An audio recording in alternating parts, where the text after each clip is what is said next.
Sir আমি যদি এখন চিন্তা করি আমি আর চাকরি-বাকরি করব না। নেক্সট 10 ইয়ার্স পর আমি একটা ভালো কৃষি ফার্ম দাঁড় করাবো।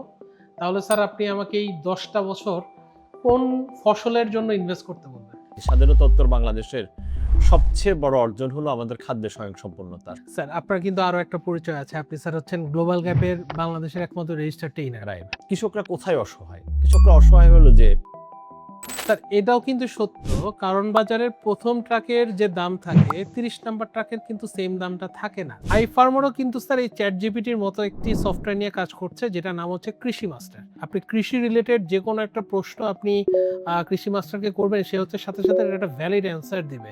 ফার্টিলাইজার, সারের ক্ষেত্রে বাংলাদেশ সরকার কৃষিতে যত ভর্তুকি দেয় তার 90% হলো সারে ভর্তুকি। সারে ভর্তি। কিন্তু আবার সামগ্রিকভাবে বিষয়টা এইটা না যে কৃষিতে লাভ নাই। লাভ না থাকলে তো কৃষি করতো না। ১০ বছর পর যদি আপনি চিন্তা করেন বাংলাদেশের কৃষি এবং বাংলাদেশের কৃষককে আপনি কোথায় দেখবেন? আসসালামু আলাইকুম। আমাদের এই পডকাস্টে আমরা নিয়ে এসেছি শেরেবাংলা কৃষি বিশ্ববিদ্যালয়ের অধ্যাপক, প্লান্ট প্যাথোলজি বিভাগের অধ্যাপক জনাব আবু নোমান ফারুক স্যারকে।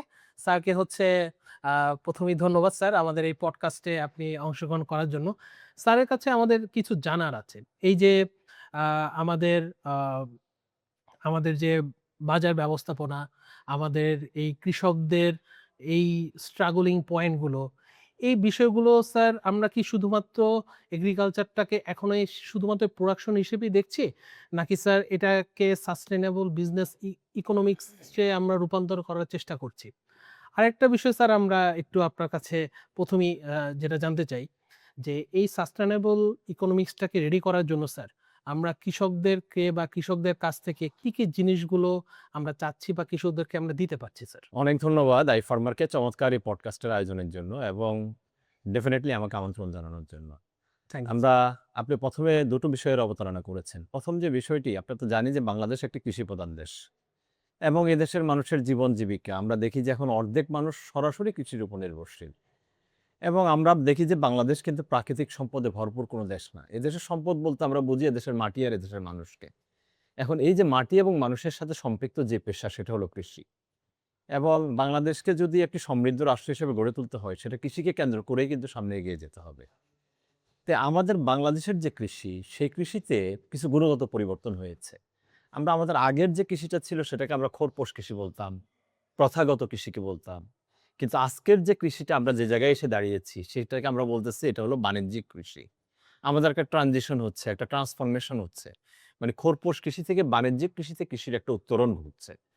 এবং এটাই হলো টেকসই কৃষির একটা মানে ফাউন্ডেশন। আমরা যে কৃষিটাকে টেকসই করতে চাই, এটা এই বাণিজ্যিক কৃষির মাধ্যমেই কিন্তু কৃষিটা একসময় টেকসই হয়ে উঠবে। হ্যাঁ, ডেফিনিটলি আমাদের কৃষিতে অনেক ধরনের চ্যালেঞ্জ রয়েছে, অনেক ধরনের সমস্যা রয়েছে। ৩য় বিশ্বের দেশ হিসেবে সেটা থাকবেই।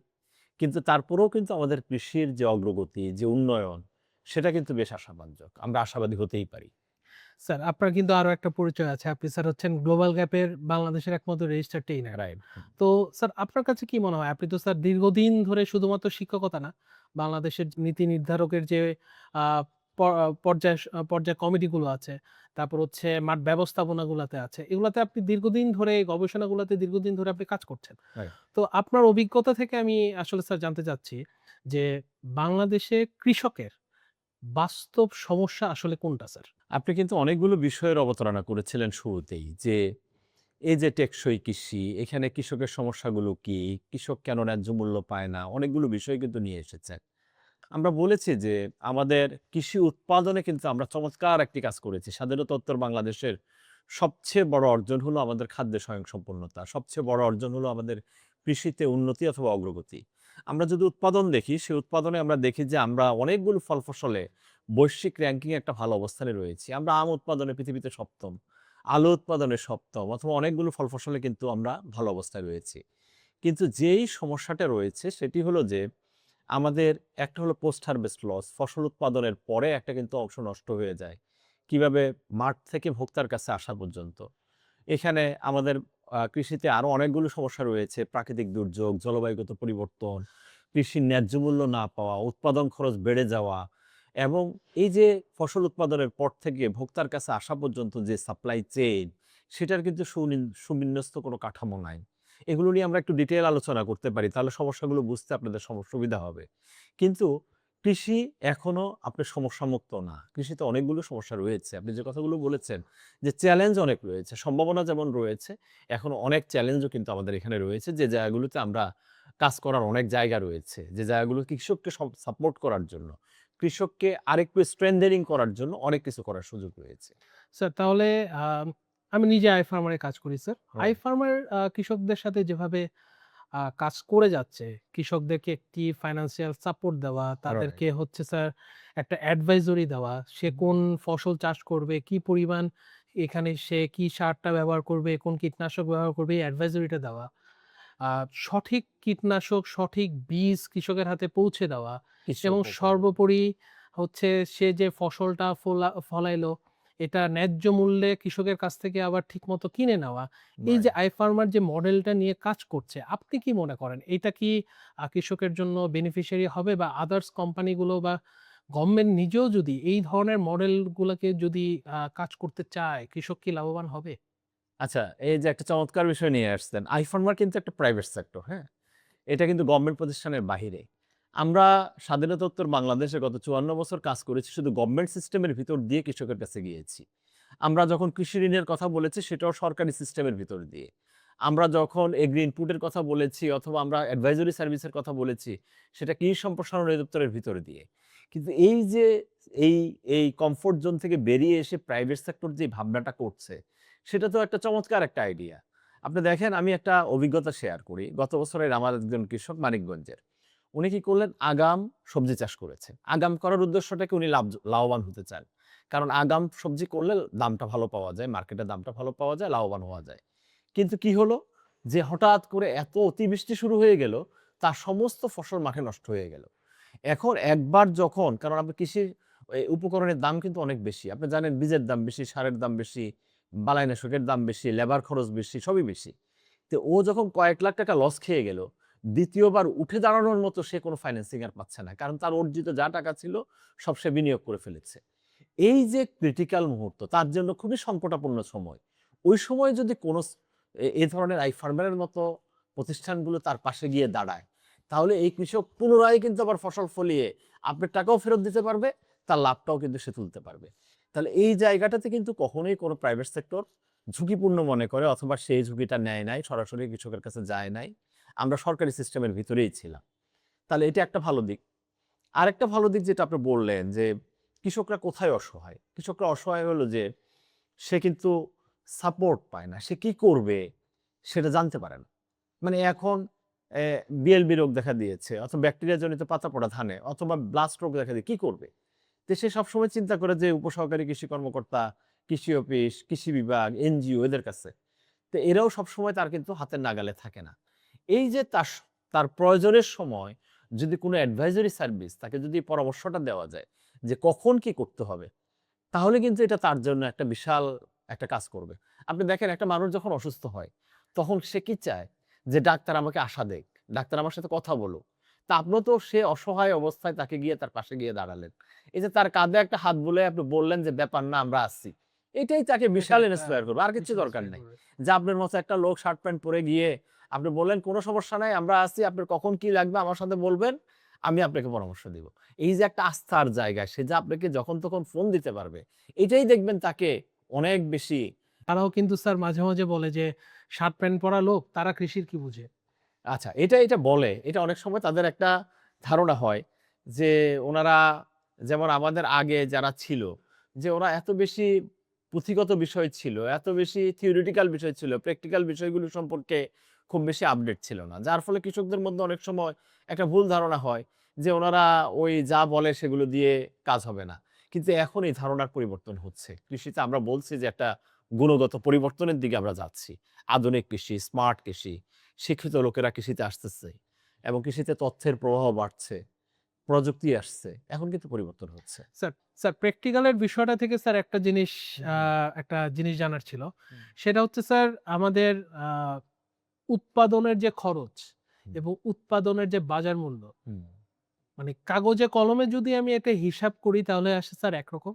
হুম। আবার যদি স্যার আমি প্র্যাকটিক্যালি যেয়ে যদি আমি বাজারে দেখি সেটা হচ্ছে স্যার আরেক আরেকরকম। রকম। হুম, এটা কি স্যার এগ্রিকালচারাল ইনপুট বা মানে কৃষির যে ইনপুট গুলো যে দরকার যে বীজ বা বালাইনাশক এই জিনিসগুলোর ঘাটতির কারণে হচ্ছে, নাকি হচ্ছে আমরা ফোরকাস্টিং করতে পারছি না, নাকি হচ্ছে যে অ্যাডভাইজরি সার্ভিস যে প্রতিষ্ঠানগুলো প্রোভাইড করছে, যেমন আই ফার্মার প্রোভাইড করছে বা হচ্ছে department of agriculture extension provide করছে, তাদের মধ্যে কোনো একটা ল্যাকিংস আছে? মানে বিষয়টা আসলে স্যার কি? আচ্ছা, এখানে একটা বিষয় হলো ডেফিনিটলি কৃষিতে উৎপাদন খরচ বেড়েছে। আমরা আগে যে উৎপাদন খরচটা ছিল এখন অনেক বেড়েছে। বাড়ার কারণটা কি? কারণ হলো উপকরণের ব্যয় বেড়েছে। উপকরণ কি? আপনি বীজের যে দামগুলো, আমরা এখন অত্যাধুনিক ভালো, ভালো বীজ আসতেছে। এগুলোর দাম বেড়েছে। কিন্তু ফলনও কিন্তু বেড়েছে। পারিপার্শ্বিকভাবে আগে যে ফলন হতো এখন ফলনও বেড়েছে। সারের দাম বেড়েছে, আপনি বালাইনাশক, কীটনাশকের দাম বেড়েছে। আপনি মজুরি খরচ, এই যে শ্রমিকের খরচ সেটাও কিন্তু বেড়েছে। কোন খরচটা কমেছে? সব খরচ গিয়ে তো আপনার কস্ট অফ প্রোডাকশন এ হিট করে। তার মানে কিন্তু আবার সামগ্রিকভাবে বিষয়টা এইটা না যে কৃষিতে লাভ নাই। লাভ না থাকলে তো কৃষি করত না। একজন স্বাভাবিক মানুষ, আপনার কথা আপনি চিন্তা করেন। আপনি যদি লাভ না হয় কোন জায়গায় টাকা বিনিয়োগ করবেন, তাহলে কিছু না কিছু হলেও লাভ আছে। কখনো হয়তো একটু বেশি লাভ হয়, কখনো একটু কম লাভ হয়। কিন্তু তারপরেও কিন্তু কৃষক এই কৃষি নিয়েই আছে। কিন্তু দেখা গেছে যে বিষয়টা সেটা হলো যে কৃষকের উৎপাদন খরচ বাড়লেও সে অনেক সময় লাভবান হয়, আবার অনেক সময় হয় না। এটা ডিপেন্ড করে, আপনারা জানেন যে চাহিদা এবং যোগানের সাথে রিলেভেন্ট। কখনো যদি উৎপাদন অনেক বেশি হয়ে যায়, দাম পড়ে যায়। যেমন আলুর দাম এবার কমে গেছে। কেন? আমার যে চাহিদা তার তার থেকে সাথে আরো বেশি তুলনায় হয়ে কি গেছে। উৎপাদনটা অনেক বেশি হয়ে গেছে। এবং অনেক কৃষক আমার মনে হয় উৎপাদন খরচটাও তুলতে পারবে না। আরেকটা জায়গায় হয়েছে যেটা, যে সমস্যাটা হয়েছে সেটা হলো কৃষকের নিজের কারণেও কিন্তু উৎপাদন খরচ বেড়ে যাচ্ছে। কিভাবে? ধরেন আমরা বলি যে মাটি পরীক্ষা করে আপনি সার দেন। কৃষক কি করেন? উনি মাটি পরীক্ষা করেন না। সার যতটুকু দরকার তার ৪ গুণ ৫ গুণ সার দেন। তাহলে এখানে তার কস্ট অফ প্রোডাকশন বাড়তেছে। ধরেন বালাইনাশক দেওয়ার দরকার ৩ বার ৪ বার, উনি দিচ্ছেন ১০ বার, ১২ বার, ১৫ বার। কারণ উনি তো আশেপাশের মানুষ যা করে উনিও তাই করেন। উনি তো ওই অ্যাডভাইজারি সার্ভিসটা পাচ্ছেন না। অথবা কখন দিতে হবে বালাইনাশকটা, কয়বার দিতে হবে, কোন সমস্যা হলে দিতে হবে, সেই সাপোর্টটা যখন সে না পায়, তখন সে আন্দাজে কৃষিটা করে। যখন আন্দাজ অনুমানে করবে, তখন কিন্তু কস্ট অফ প্রোডাকশনটা বেড়ে যায়। তা আগামী দিনে এই কৃষকের এই উৎপাদন খরচটাকে কিভাবে কমিয়ে আনা যায়, ওই জায়গাটাতে কাজ করার কিন্তু একটা বড় সুযোগ রয়েছে। যদি আমি কৃষিকে লাভবান করতে চাই, কৃষককে লাভবান করতে চাই, তাহলে ১ম যে জায়গাটাকে হাত দিতে হবে সেটা হলো উৎপাদন খরচকে কমিয়ে আনা। এরপরে আরেকটা বিষয় রয়েছে উৎপাদন পরবর্তী বিষয়গুলো আরকি। স্যার তাহলে এই অ্যাডভাইজরি কেউ কি ফ্রিতে দিচ্ছে? হ্যাঁ, ফ্রিতে দেয়। যেমন কৃষি তথ্য সার্ভিসের যে কৃষি কল সেন্টারটা আছে, এটা তো টোল ফ্রি। এরকম সরকারি যে সেক্টরগুলো রয়েছে, সরকারি যে সেবাগুলো রয়েছে সেগুলো ফ্রি অফ কস্ট। কিন্তু সাধারণত প্রাইভেট সেক্টরে যারা প্রোভাইড করে তারা ফি নেয়। তারা ফ্রি অফ কস্ট করে না। কারণ তাদের এটা তো একটা ব্যবসা, বিজনেস। সে এখান থেকে প্রফিট জেনারেট করতে চায়। তো এইজন্য আমরা দেখেছি যে অনেক সময় অনেক প্রাইভেট সেক্টর কিন্তু এই টোল ফ্রি সরি একটা একটা রেভিনিউ জেনারেট করার জন্য আ একটা অ্যামাউন্টের বিনিময়ে তারা কিন্তু এই সার্ভিসগুলো দিয়েছে। কিন্তু এগুলো কিন্তু টেকসই খুব একটা হয় নাই। এবং সেখানে টেকসই কখন হবে? টেকসই তখন হবে যখন কৃষকের উপকারে আসবে। কৃষক বুঝতে হবে যে না, ওখানে গেলে আমি রাইট ইনফরমেশনটা পাবো এবং সেটা আমার জন্য লাভজনক হইতে হবে। কৃষক কিন্তু টাকাও দিতে প্রস্তুত। কিন্তু আইফার্মার যেটা করতেছে একবারে সম্পূর্ণ বিনামূল্যে। শুধুমাত্র কৃষকের আস্থার জায়গাটা অর্জন করতে হবে। আমি ফ্রি অফ কস্ট দিচ্ছি, ওকে ফাইন। কিন্তু কৃষক যাতে যেই কৃষক আমার এখানে একদিন ফোন দিবে, সে যাতে সারা বছর আমাকে ফোন দেয়। মানে আমরা যেটাকে বলি রিপিট কাস্টমার। মানে আমার একবার যখন আমার আস্থাটা তৈরি হয়ে যাবে, তখন সে বারবার কিন্তু আমার কাছেই ঘুরে ফিরে আসবে। কারণ সে জানে যে উনার কথা শুনে আমার লাভ হয়েছে। উনি যে জাতটা চাষ করতে বলছে, ওই জাতটা চাষ করে আমি লাভবান হয়েছি। উনি যে ওষুধটা দিতে বলছে, সে ওষুধ দিয়ে আমার রোগ পোকামাকড় ভালো হয়েছে। সে যখন রেজাল্ট পাবে, তখন সে কিন্তু অটোমেটিকই আপনার কাছে আসবে। তো সেই জায়গাটা এনশিওর করতে হবে। এটা হলো গুণগত মান, কোয়ালিটি। তো স্যার এখন পর্যন্ত আমরা যেটা বুঝলাম এই জি, বিষয়টাতে নিয়ে, যে সমস্যা আসলে স্যার প্রোডাকশনে না, সমস্যা আসলে উৎপাদনে না, সমস্যা আসলে কৃষকের কাছে না, সমস্যা আসলে মিডল পয়েন্ট গুলাতেও না, সমস্যা হচ্ছে আমাদের সিদ্ধান্ত আর বাজার ব্যবস্থাপনায়, তাই রাইট, কি স্যার? রাইট। বাজার ব্যবস্থাপনায় তো একটা বড় সমস্যা রয়েছে। যেমন এবার আমরা একটা কেস স্টাডি শেয়ার করি। ধরেন রোজায় কি হয়? রোজায় কিছু ফসলের দামটা খুব বেশি থাকে। কেমন বেগুনের দাম বেশি থাকে, শসার দাম বেশি থাকে, টমেটোর দাম বেশি থাকে। এবার যারা শসা করেছে রোজাকে টার্গেট করে, তারা কিন্তু খুব একটা লাভবান হয় নাই। কেন লাভবান হয় নাই? কারণ অক্সিজেন আমার ছিল না। শসার যে চাহিদা, তার তুলনায় উৎপাদন হয়েছে অনেক বেশি। এমন কৃষক আমরা দেখেছি যে সে ৳১০ পার কিলোতে পেয়েছে। কিন্তু সেটাও কিন্তু ঢাকায় তখন ৳৫০ বিক্রি হয়েছে। ৫০ আমি টাকায় বিক্রি কিনেছি হচ্ছে। ৳৫০, কিন্তু কৃষক পেয়েছে ৳১০। তাহলে ৳১০ র শসা ঢাকায় আসতে ৳৫০ হয়ে গেল। কৃষক হয়তোবা সে তার একটা ব্রেক ইভেন এ আছে, অথবা একটা মার্জিনাল প্রফিট সে করছে। কিন্তু আপনাকে বুঝতে হবে এই যে সাপ্লাই চেইন এ অনেকগুলো বিষয় রয়েছে। সে বিক্রি করেছে কার কাছে? সে বিক্রি করেছে হয়তো সে ব্যাপারীর কাছে, অথবা সে ওখানে ব্যাপারীর পরে আছে পাইকার, পাইকারের পরে আড়তদার, আড়তদারের পরে খুচরা বিক্রেতা। অনেকগুলো চেইন আছে। তাহলে এই যে ফড়িয়া আছে, ফড়িয়া, ব্যাপারী, পাইকার, আড়তদার, খুচরা বিক্রেতা, অনেকগুলো হাত আছে। এই হাত বদল যখন হয় তখন কিন্তু এই পণ্যের দামটা কি বেড়ে যায়। এবং আরেকটা বিষয় হলো আমাদের এই সাপ্লাই সিস্টেমের মধ্যে অনেক ধরনের ডিস্টরশন আছে, অনেক ধরনের লিকেজ আছে, অনেক ধরনের অ্যানোমালিজ রয়েছে, অনেক ধরনের অবৈধ অর্থের লেনদেনও আছে, অনেক কিছু রয়েছে। বিভিন্ন জায়গায় তাকে টাকা দিতে হয়, বিভিন্ন জায়গায় বিভিন্ন রকম সিন্ডিকেট কাজ করে, যার ফলে কৃষকের 10 টাকা শসাটা ঢাকায় এসে হয়ে গেল কত? 50 টাকা। কৃষককে কিন্তু আমি প্রিমিয়াম প্রাইসটা দিতে পারি নাই, তাকে আমি 20 টাকাও কিন্তু দিতে পারি নাই।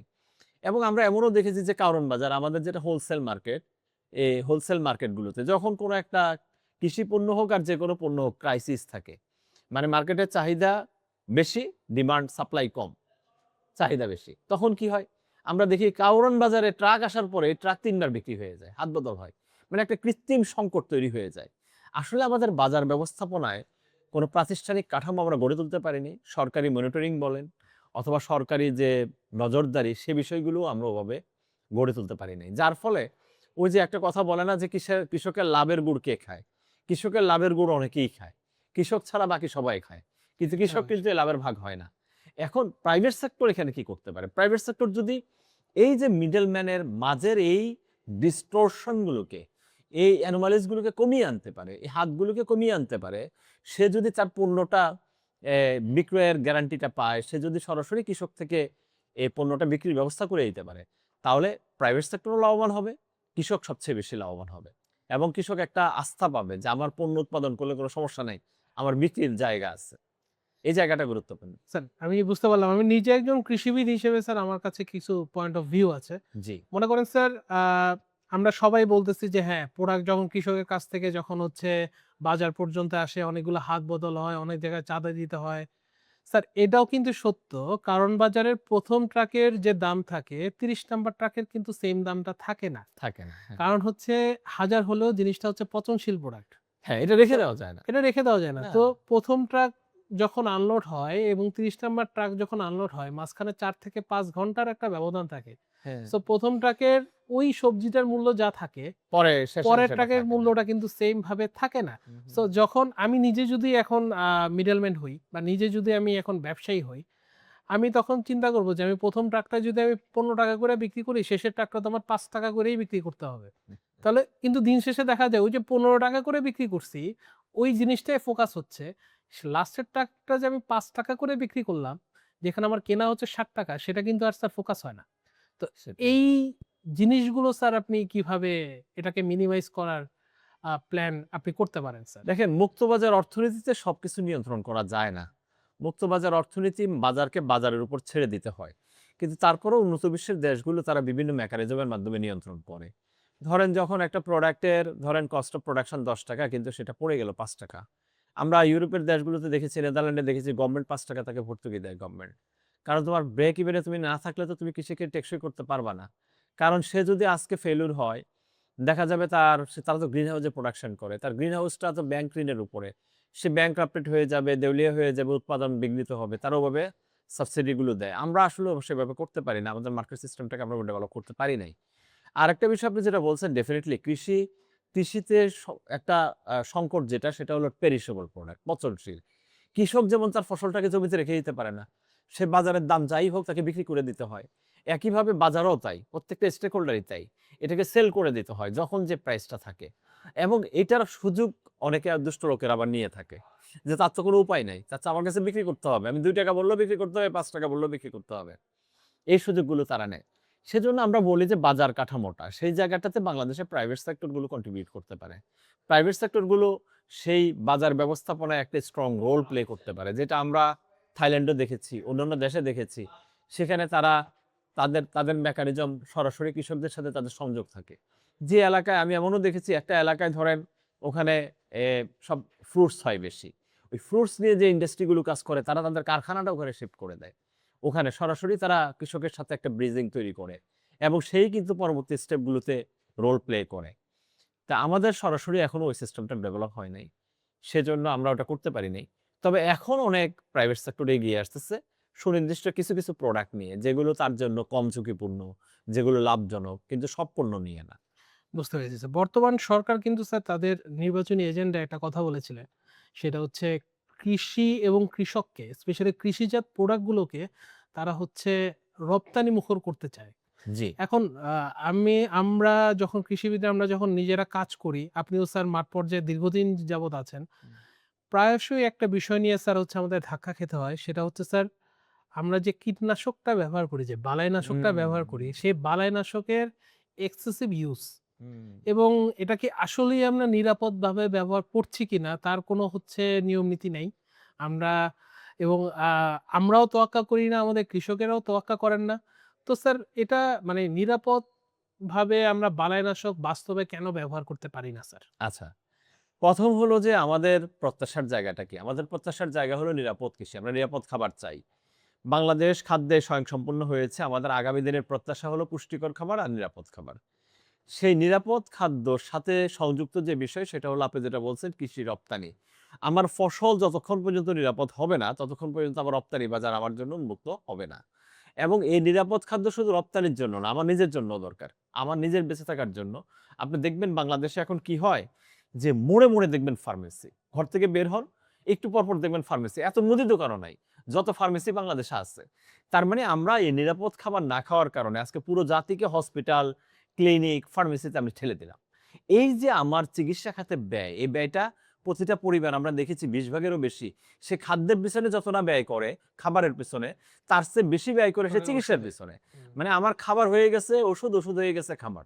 আমি পুরো কনভার্ট করে ফেলছি। এখান থেকে যদি ফেরত আনতে হয়, আমাকে অবশ্যই নিরাপদ খাদ্য নিশ্চিত করতে হবে। আর আপনি যদি নিরাপদ খাদ্য নিশ্চিত করতে হয়, আপনি যে বিষয়টা বলেছেন যে বালাইনাশক, পেস্টিসাইড, কীটনাশক, এগুলোর যদি আমি যথাযথ ব্যবহার না করি, তাহলে কখনোই নিরাপদ ফসল নিশ্চিত করা যাবে না। এখন আসেন যে আমাদের প্র্যাকটিসটা কি? আমাদের কৃষকদের প্র্যাকটিস কি? কৃষক আমরা বলেছি অনেক কৃষক ভয়ে থাকে, শঙ্কায় থাকে। না জানি আমার ফসল নষ্ট হয়ে যায়, না জানি পোকায় ধরে, না জানি রোগে ধরে। যার ফলে সে প্রতিনিয়ত স্প্রের মধ্যে থাকে ২৪ ঘন্টা। এটা তারা বলে শিডিউল স্প্রে। আচ্ছা আপনি আমাকে বলেন যে আমি মানুষ, আমি কি শিডিউল ওষুধ খাই? যে এই সপ্তাহে এই ওষুধ খাবো, এর পরের সপ্তাহে এই ওষুধ খাবো, এই সপ্তাহে অ্যান্টিবায়োটিক, পরের সপ্তাহে অ্যান্টিবায়োটিক এভাবে কি খাই? খাই না। আমি কি করি? আমার অসুখ হলে ডাক্তারের কাছে যাই। ডাক্তার আমাকে ওষুধ দেয়, সেই ওষুধটা আমি কমপ্লিট করি। কিন্তু কৃষির ক্ষেত্রে আমরা দেখি আমাদের অনেকেই তাদেরকে মিসগাইড করেন। একটা শিডিউল স্প্রে ধরায় দেন। প্রতি সপ্তাহে সে প্রতিদিন স্প্রে করতেছে। তাহলে এতে কি হয়? এতে ২ টা ঘটনা ঘটে। এক হলো তার উৎপাদন খরচ বেড়ে যায়। ২ হলো আপনি যে ওষুধগুলো স্প্রে করতেছেন, যে বালাইনাশক বিষগুলো স্প্রে করতেছেন, এগুলো রেজিস্ট্যান্ট হয়ে যায়। পরবর্তীতে এগুলো আর কাজ করে না। যেমন স্যার কারাতে একটা খুব ভালো একটা প্রোডাক্ট এটা এখন কাজ অনেক করতেছে না। জায়গাতেই রেজিস্ট্রেশন শুধু হয়ে সেটা না, গিয়েছে। এর আগেও অনেকগুলো প্রোডাক্ট ছিল, সেগুলো এখন আর কাজ করে না। ১ম যখন নতুন একটা প্রোডাক্ট আসে, আপনি জানেন একটা পেস্টিসাইড ডেভেলপ করতে অনেক কোটি টাকার বিনিয়োগ করতে হয়। কিন্তু সেটা বাংলাদেশে আসার পরে ১-২ বছর পরে রেজিস্ট্যান্ট হয়ে যায়। কেন হয়ে যায়? এই যে অনিয়ন্ত্রিত ব্যবহারের কারণে। আর ৩ নাম্বার হলো কি? আমার প্রাণ, প্রকৃতি, পরিবেশ এবং ওই কৃষকের স্বার্থ সব কিন্তু ঝুঁকিপূর্ণ হয়ে যায়। আমার ফসল তো নিরাপদ হয়ই না। তাহলে এইখান থেকে যদি ফিরে আনতে হয়, তাহলে অ্যাডভাইজরি সার্ভিসটা খুব গুরুত্বপূর্ণ। কৃষককে বুঝাইতে হবে যে, "ভাই, আপনার এতবার স্প্রে করার দরকার নেই। আপনি স্প্রে করবেন যখন সমস্যা হবে। কিন্তু সমস্যাটা খেয়াল রাখতে হবে।" স্কাউটিং অ্যান্ড মনিটরিং আমরা বলি যে, আপনার মাঠ আপনার পরিচিত হইতে হবে। মাঠে যেতে হবে, নিয়মিত দেখতে হবে কোনো পোকা লাগলো কিনা, রোগ লাগলো কিনা। যখন লাগবে তখন আপনি ব্যবস্থা নিবেন। আপনাকে সময় থাকলে আমি একটা উদাহরণ বলতে পারি। ধরেন নেদারল্যান্ডের গভর্নমেন্টের অর্থায়নে বাংলাদেশে একটা প্রজেক্ট ছিল জিও পটেটো। জিও পটেটোটা কি? আলুতে একটা রোগ হয় আপনি জানেন যে নাভি ধসা রোগ, late blight of potato, late blight রোগ হয়। তো লেট ব্লাইটের জন্য আমাদের কৃষকদের যে প্র্যাকটিস ছিল, সে ১৫ থেকে ২০ বার, কোনো এলাকায় ২৫ বার, ৩০ বারও সে স্প্রে করত। তো ওরা ওই প্রজেক্টে একটা ফরকাস্টিং মডেল ডেভেলপ করে। ডেভেলপ করে কৃষকদেরকে অ্যাডভাইজরি সার্ভিস দেয়। এমপাওয়ার তাদের সাথে যুক্ত ছিল। এবং তারা দেখছে ভেরি ইন্টারেস্টিং, আমরা দেখলাম যে মাত্র ৩ থেকে ৪ বার স্প্রে করে লেট ব্লাইট রোগকে সম্পূর্ণভাবে দমন করা গেছে তাদের প্রজেক্টে। কিন্তু কখন স্প্রে করতে হবে সেটা তারা কৃষকদেরকে এসএমএস করে বলে দিত যে এখন আবহাওয়াটা অনুকূলে আছে, আপনি এখন স্প্রে করেন। এই যে টাইমটা কৃষকের মোবাইলে এসএমএস গেল, সে স্প্রে করা শুরু করলে। তাহলে এই যে ২০ বারের স্প্রে সে কয়বারে নিয়ে আসলো? ৪ বারে। ৪ বার উৎপাদন খরচ কমে গেল, কৃষকের লাভের ভাগ বাড়লো। আর সবচেয়ে বড় কি? আমার ফসলটা কি হলো? নিরাপদ সুরক্ষিত হলো। হইল। তাহলে এই যে জিনিসটা কৃষকরা চায় যে আমার ফসলটা সে নিরাপদ রাখতে চায়, তার শঙ্কার জায়গাটা ওই জায়গায়। কিন্তু কখন স্প্রে করতে হবে সেটা যদি আপনি যথাযথভাবে বলতে পারেন, তাহলে কিন্তু কৃষক আপনার উপর আস্থা রাখবে। কিন্তু ওরাও যখন ওই প্রোগ্রামটা করে মুন্সিগঞ্জ এবং রংপুরে, প্রথম কৃষকরা কিন্তু রাজি হয় নাই তার কথা শুনতে। ওনারা কিন্তু তাদেরকে বলছে যে, "তোমার ফসল হানি ঘটলে এর দায়-দায়িত্ব আমার। আমি দায়িত্ব নিব।" তারপরে তারা রাজি হয়েছে। তো এই আস্থার জায়গাটা তৈরি করতে একটু সময় লাগবে। তাহলে কি স্যার ট্র্যাডিশনাল কৃষি যেটা আমাদের কৃষকরা করেন, জি। তো ওখান থেকে কি স্যার তারা বের হতে চাচ্ছে না? বিষয়টা কি অনেকটা এরকম? আস্থা পাচ্ছে না। মানে সে আস্থার জায়গাটা পাচ্ছে না। আপনি যদি সে আস্থার জায়গাটা তৈরি করতে পারেন, সে যদি বুঝে যে আপনার কথা শুনলে সে লাভবান হবে, তাহলে কিন্তু সে শিফট হবে। যেমন মানে স্যার এই আমি আমার জায়গাটা তৈরি করাটা গুরুত্বপূর্ণ। নিজের একটা এক্সাম্পল দেই স্যার। আমি যখন হচ্ছে মাঠ পর্যায়ে এটা হচ্ছে যশোরে। আমি যখন হুম। মাঠ পর্যায়ে একটা কৃষকের ফিল্ড ভিজিট করতে গিয়েছি। হ্যাঁ, তো সেখানে হচ্ছে স্পষ্টভাবে দেখা যাচ্ছে তার শসার ক্ষেতে ভয়াবহ রকমের ফাঙ্গাল অ্যাটাক হয়েছে। আচ্ছা। তো তাকে আমি যখন প্রশ্ন করি যে, "আপনি এটার জন্য কি সলিউশন দিয়েছেন বা আপনার কাছে কেউ এসেছে কিনা? হুম। কৃষি কর্মকর্তা বা কোনো কোম্পানির কোনো লোক এসেছে কিনা?" তখন বলতেছে যে, "হ্যাঁ ভাই সবাই আসছে। সবাই আমাকে তার গ্রুপের ওষুধ যার হচ্ছে তার ছিটায় কোম্পানি দিতে তার বলছে।" তার ওষুধ বলে গেছে। দিতে বলছে। আমি বলছি, "তাহলে আপনার কৃষি কর্মকর্তা এসে কি বলে গেছে?" কারণ কৃষি কর্মকর্তা এসে বলছে যে, "হ্যাঁ, এগুলার ভিতর থেকে যেকোনো একটা তুমি ওষুধ মেরে দাও।" মানে আচ্ছা। আমি ভাষাটা এভাবেই আরকি উনি আমার সাথে ব্যবহার করেছে, একটা মেরে দাও। আমি বলছি, "আপনি কি করলেন তখন? আপনার তো মারার পরেও তো হচ্ছে আপনার রোগ ভালো রোগ হয় তো নাই। ভালো হয় নাই। আপনাকে হ্যাঁ। যে কোম্পানি যে বলেছে কেউ টেবুকোনাজোল বলেছে, কেউ প্রোপিকোনাজোল বলেছে, কেউ ভ্যালিডামাইসিন, নালোসন বলেছে। সবগুলোই ভালো, ভালো গ্রুপের ওষুধ এবং এটা কাজ করার মতো ওষুধ। তো আপনার তো কাজ তো ভাই করল না। তো কারণটা কি? আপনি কি স্প্রে করেন নাই?" বলছে, "ভাই আমি টেবুকোনাজোল, প্রোপিকোনাজোল ২ টা একসাথে মিক্সচার করে মারছি।" তো আচ্ছা, এটা এইগুলা এখান থেকে এ স্যার আপনি এটা ওনাদেরকে একটা কিভাবে বিষয় বের আছে করেন? কিন্তু আরেকটা গুরুত্বপূর্ণ বিষয় আছে। সেটা হলো আমরা বলি ভেজাল, নকল, বালাইনাশকে বাজার সয়লাব হয়ে গেছে। জি স্যার। বাংলাদেশ ছোট দেশ, খুব বড় দেশ না। আমরা যদিও বলি জনসংখ্যায় আমরা অনেক বড় ৮ম, আয়তনে কিন্তু আমরা ৯৪ তম। ৯৪ জন। এই ছোট দেশে আপনি দেখেন বালাইনাশক কোম্পানির সংখ্যা প্রায় ১৪০০। তো এটা কয়েকদিন আগেও ১,০০০ ছিল। এখন প্রায় ১৩-১৪০০ হয়ে ১৩০০ গেছে। ১৪০০ মতো। এবং প্রোডাক্টের সংখ্যা প্রায় ১০,০০০ এর উপরে। আপনি চিন্তা করেন যে ১২,০০০ এর মতো স্যার। এতগুলো প্রোডাক্ট মনিটরিং করা, যেগুলো কোয়ালিটি গুণগত মানসম্পন্ন আছে কিনা, নিয়ম নীতি মানতেছে কিনা, এটা সেই সক্ষমতা কি আমাদের রয়েছে কিনা? অনেকগুলো প্রশ্ন এখানে আছে। যার ফলে আমরা দেখি নজরদারির ঘাটতি থাকা, অন্যান্য বিষয়ের কারণে বাজারে এখন বিভিন্ন ধরনের সমস্যা। ১ম হলো যে নকল বালাইনাশক। যে বালাইনাশকটা ভালো চলে তার নকল হয় এবং বিভিন্ন জায়গায় এইসব নকল বালাইনাশক যে প্রত্যন্ত এলাকাগুলোতে বেশি হয়। তারপরে হলো ভেজাল। এখানে থাকার কথা ছিল প্রপিকোনাজল, সে দিয়ে দিছে হেক্সাকোনাজল, অথবা থাকার কথা ছিল টেবুকোনাজল, দিয়ে দিছে হেক্সাকোনাজল। মানে যেটার দাম কম সে ওটা দিয়ে নামটা ভিন্ন করে বিক্রি করতেছে। এই যে ভেজাল করতেছে। তারপরে হলো নিম্নমান। নিম্নমান মানে থাকার কথা ৮০% দিছে ৮০% ৬০%। ৪০%। আপনি বলছেন 57 ইসি, আসলে আছে 30 ইসি। এই যে নিম্নমান। এরপরে তো অবৈধ বালাইনাশক রয়েছে, পার্শ্ববর্তী দেশ থেকে আনা বালাইনাশক রয়েছে, এক্সপায়ার্ড বালাইনাশক রয়েছে, মেয়াদ উত্তীর্ণ। তাহলে এইসব কারণে কি হয়? কৃষক বালাইনাশক স্প্রে করে। কিন্তু সে বাংলাদেশে রেজাল্ট পায় না। বাংলাদেশের একটা বাজারই আছে স্যার যেখানে এক্সপায়ার্ড পেস্টিসাইড বিক্রি করা হয় স্যার। দেখেন, কিন্তু অথচ মেয়াদ উত্তীর্ণ সেটা তো বিক্রি করা সম্পূর্ণ বেআইনি, অবৈধ। তাহলে আপনি স্প্রে করতেছেন, রেজাল্ট পাচ্ছেন না। এজন্য কিন্তু কৃষককে অনেক বেশি স্প্রে করতে হয়। তার মানে সে যদি সঠিক, যথাযথ এবং গুণগত মানসম্পন্ন পেস্টিসাইডটা স্প্রে করতে পারত, বালাইনাশক স্প্রে করতে পারত, তাহলে সে ১-২ বার স্প্রে করলে কিন্তু তার কাজ হয়ে যেত। তাহলে এই জায়গাটাতেও কিন্তু কাজের সুযোগ আছে। আমরা বলি যে বর্তমান সময়ে এটা খুবই গুরুত্বপূর্ণ যে সঠিক বালাইনাশক নির্বাচন এবং গুণগত মানসম্পন্ন বালাইনাশক নির্বাচন। এটা যদি আমি না করতে পারি, তাহলে এই বালাইনাশক আমি হাজারবার স্প্রে করে, শতবার স্প্রে করেও কিন্তু আমি রোগবালাই থেকে, এই পোকামাকড় থেকে মুক্ত থাকতে পারব না। স্যার আইফার্মার কৃষক অ্যাপস এর মাধ্যমে বিভিন্ন কোম্পানির সাথে যে এমইও করা থাকে, এমইওর মাধ্যমে তারা কোম্পানি থেকে নিয়ে হচ্ছে কৃষকের হাতে হচ্ছে পেস্টিসাইড হোক, বীজ হোক সেটা প্রোভাইড করে। সরাসরি তুলে দেয়। সরাসরি তুলে দেয়। তারপর হচ্ছে আ আইফার্মার নিজস্ব কিছু পেস্টিসাইড আছে। এখন এরকম আইফার্মার মতো আরো এরকম ৪-৫ টা কোম্পানি রয়েছে যারা হচ্ছে অনলাইনে হচ্ছে কৃষকের কাছে হচ্ছে পেস্টিসাইড তুলে দেওয়ার চেষ্টা করে যাচ্ছে। তো স্যার আপনার কাছে কি মনে হয় এই যে আইফার্মার না হয়ে হচ্ছে প্রত্যন্ত অঞ্চলে কৃষকের কাছে পৌঁছাতে পারছে।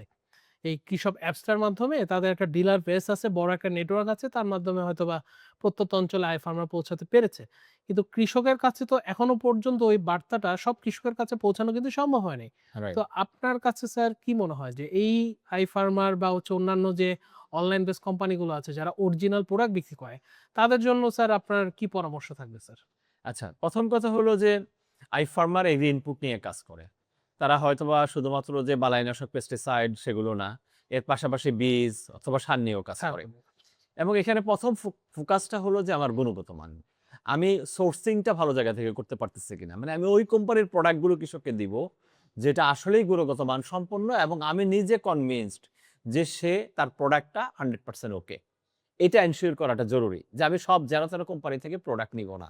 আমি আমার ডিলারকে, আমার কৃষককে ওই প্রোডাক্টটাই দিব, যেটা আমি কনফার্ম যে এটা 100% ওকে। ২ নম্বর বিষয়টা হলো যে আমি তাকে ওই ভালো প্রোডাক্টটাই আমি রিটেলারকে দিচ্ছি। আমি যাতে কৃষক একটা ভালো প্রোডাক্ট পায় অথবা কৃষক পর্যায়ে দিচ্ছি। তো এইটা যদি আমি এনশিওর করতে পারি, তাহলে নিশ্চিতভাবে সেটা একটা ভালো সুফল নিয়ে আসবে। আমরা এই ভেজালের মার্কেট সিস্টেমের ভিতরে কৃষকদের এখন আস্থাও উঠে গেছে। সে কাকে বিশ্বাস করবে? সে কি ডিলারকে বিশ্বাস করবে না কোম্পানিকে বিশ্বাস করবে, কাকে বিশ্বাস করবে? তার আস্থার জায়গায় একটা সংকট তৈরি হয়েছে। বাট আমি যদি আজকে এটা এনশিওর করতে পারি যে হ্যাঁ, আই ফার্মারের প্রোডাক্ট মানে 100% অথেন্টিক, এখানে কোনো ভেজাল নাই, নকল নাই এবং সেটা ভালো ওষুধ, ভালো কোম্পানির ওষুধ, আমি নিশ্চিন্তে চোখ বন্ধ করে তার থেকে নিতে পারি। এই ধরনের যদি রেপুটেশন, ব্র্যান্ড ইমেজ আমি তৈরি করতে পারি, নিঃসন্দেহে তখন ওরাই আপনার পিছনে ঘুরবে। আপনার ওদের পিছনে ঘুরতে হবে না। আচ্ছা স্যার, আমি এই বালাইনাশক রেজিস্ট্রেশনের প্রসেস নিয়ে স্যার একটু আলোচনা করতে চাচ্ছিলাম জি, স্যার। জি। আ ২০১৮ সালের যে স্যার বালাইনাশক নীতিমালাটা প্রকাশ করা হয় এবং ২০২৪ সালের যে প্রস্তাবিত যে বালাইনাশক এখন নীতিমালা ২৬ হয়ে গেছে। ২৬ হয়ে গেছে। এখনো প্রস্তাবনার মধ্যেই আছে। হয়তোবা সামনেই এটা প্রস্তাবনাটা পাস হবে।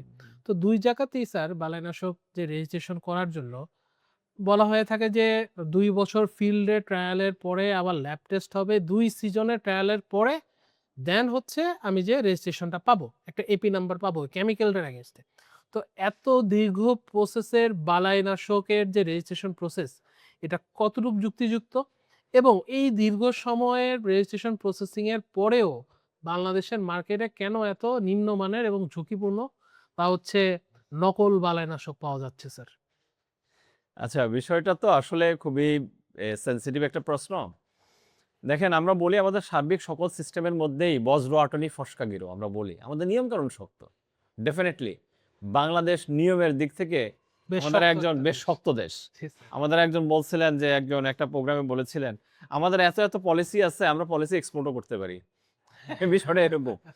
এখন বিষয়টা হলো যে এটা একটা ফরমাল প্রসিডিউর। আপনি যেটা বলেছেন যে এখন বালাইনাশক আসবে, এটা ল্যাব টেস্ট করতে হবে ঠিক আছে কিনা। এরপরে এটা ফিল্ড ট্রায়ালে যাবে, ২ টা সিজনের ট্রায়াল হবে, এটা কাজ করে কিনা।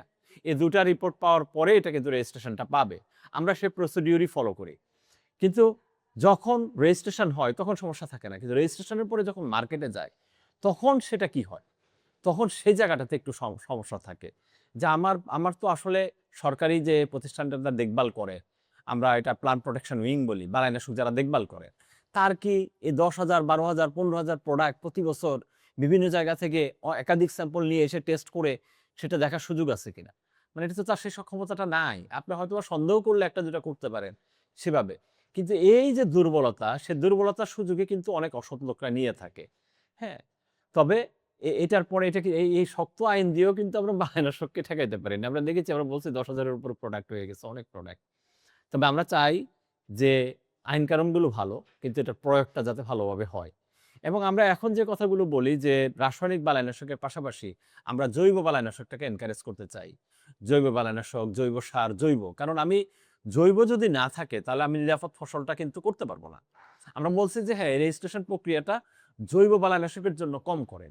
যেমন আমরা এই বিধিমালা কমিটির একজন সদস্য আমি নিজেও। আমরা সেখানে যেখানে ৳২,০০,০০০ রেখেছি রেজিস্ট্রেশন ফি কেমিক্যালের জন্য, সেটা ৳১০,০০০ রেখেছি মাত্র জৈবর জন্য। কারণ আমরা জৈবকে উৎসাহিত করতে চাই। যে জৈবটা বাজারে বেশি আসুক, জৈবটা এভেইলেবল হোক কৃষকের জন্য। তাহলে নিরাপদ হবে। কিন্তু স্যার জৈব বালাইনাশকের ক্ষেত্রেও তো দেখা যাচ্ছে স্যার আমাকে সেম প্রসিডিউরই সেম মেইনটেইন করতে প্রসিডিউর। হচ্ছে। আমরা এটা একটা প্রস্তাব করেছি যে জৈবর ক্ষেত্রে কত স্পিডি করা যায়। এবং আমরা লাস্ট মিটিংগুলোতে আপনি খেয়াল করবেন যে জৈবকে কিন্তু প্রায়োরিটিতে রাখা হয়েছে সবার আগে। বায়োপেস্টিসাইড যেগুলো আবেদন হয়েছে সেগুলো আগে রাখা হয়েছে। এবং কোম্পানিগুলোকে ম্যান্ডেটরি বলে দেওয়া হয়েছে যে ৫ টা প্রোডাক্ট তুমি সাবমিট করলে একটা কিন্তু তোমাকে বায়োপেস্টিসাইড দিতে হবে। নাহলে তুমি ৫ টা সাবমিট করতে পারবে না, তোমাকে ৩ টা করতে হবে। মানে এইভাবে কিন্তু আমরা প্রাইভেট সেক্টরকে একটা প্রেশারে রেখেছি যে আপনাকে কিন্তু এই সেফার এগ্রিকালচার, নিরাপদ কৃষির দিকে যেতে হবে। আপনাকে বায়োপেস্টিসাইড আনতে হবে। আপনি কৃষকের কল্যাণের কথা ভাবতে হবে। আমরা কৃষিতে স্টুয়ার্ডশিপ এর কথা পর্যন্ত বলেছি। যে আপনি ব্যবসা করবেন, আপনি একটা প্রাইভেট সেক্টর কোম্পানি খালি প্রফিট করবেন তাতে হবে না। আপনি কৃষকের উন্নয়নে কাজ করতে হবে, কৃষকের কল্যাণে কাজ করতে হবে, তার স্বাস্থ্য নিয়ে কাজ করতে হবে। আপনার জীববৈচিত্র্য নিয়ে কাজ করতে হবে, বালাইনাশকের নিরাপদ ব্যবহার নিয়ে কাজ করতে হবে। আমরা সেই বিষয়টা কিন্তু একবারেই নতুন, যেটা আমরা বিধিমালাতে অন্তর্ভুক্ত করেছি। তো সুতরাং কিছু পরিবর্তনের সম্ভাবনা, সুযোগ তৈরি হয়েছে। আমরা দেখি আগামীতে কোন দিকে যায়। স্যার রাসায়নিক সার নিয়ে তো সামনে একটা ভালো মানে একটা ঝামেলায় পড়তে যাচ্ছে বাংলাদেশ।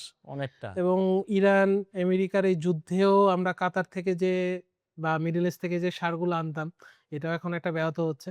সো বাংলাদেশ সরকার কিন্তু মুভ করার চেষ্টা করছে জৈব সারে, স্পেশালি ভার্মি কম্পোস্টে।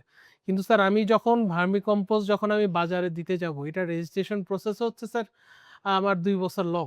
এটা আমার প্রায় আরো বেশিও লাগে। ২.৫ থেকে ৩ বছর স্যার লেগে যাবে এটা আমার রেজিস্ট্রেশন প্রসেস কমপ্লিট করতে। এখন আপনি স্যার আমাকে একটা জিনিসে কনভিন্স করেন বা আমাদের অডিয়েন্সকে স্যার এই জিনিসটা বোঝান। আমি ভার্মি কম্পোস্টের ক্ষেত্রে বা জৈব সারের ক্ষেত্রে ২ বছরে ২ সিজনে আমি টেস্ট করার যৌক্তিকতাটা কোথায় স্যার? এটা আরেকটা বিষয় আনছেন, এটা গুরুত্বপূর্ণ বিষয়। আমরা ফার্টিলাইজার, সারের ক্ষেত্রে বাংলাদেশ সরকার কৃষিতে যত ভর্তুকি দেয় তার 90% হলো সারে ভর্তুকি দেয়। সারে ভর্তি দিচ্ছি। এবং এই ভর্তুকিটা আমাদের জন্য আগামী দিনে খুবই চ্যালেঞ্জিং হয়ে গেছে। দুটো কারণে চ্যালেঞ্জিং হয়েছে। একটা হলো এটা আমাদের পরনির্ভরশীলতা। আমাদের অর্থনীতির উপর চাপ তৈরি হয়। আমাদের সারগুলো বিদেশ থেকে ডলারের বিনিময়ে কিনে আনতে হয়। আমাদের ডলারের উপর একটা চাপ হয়েছে।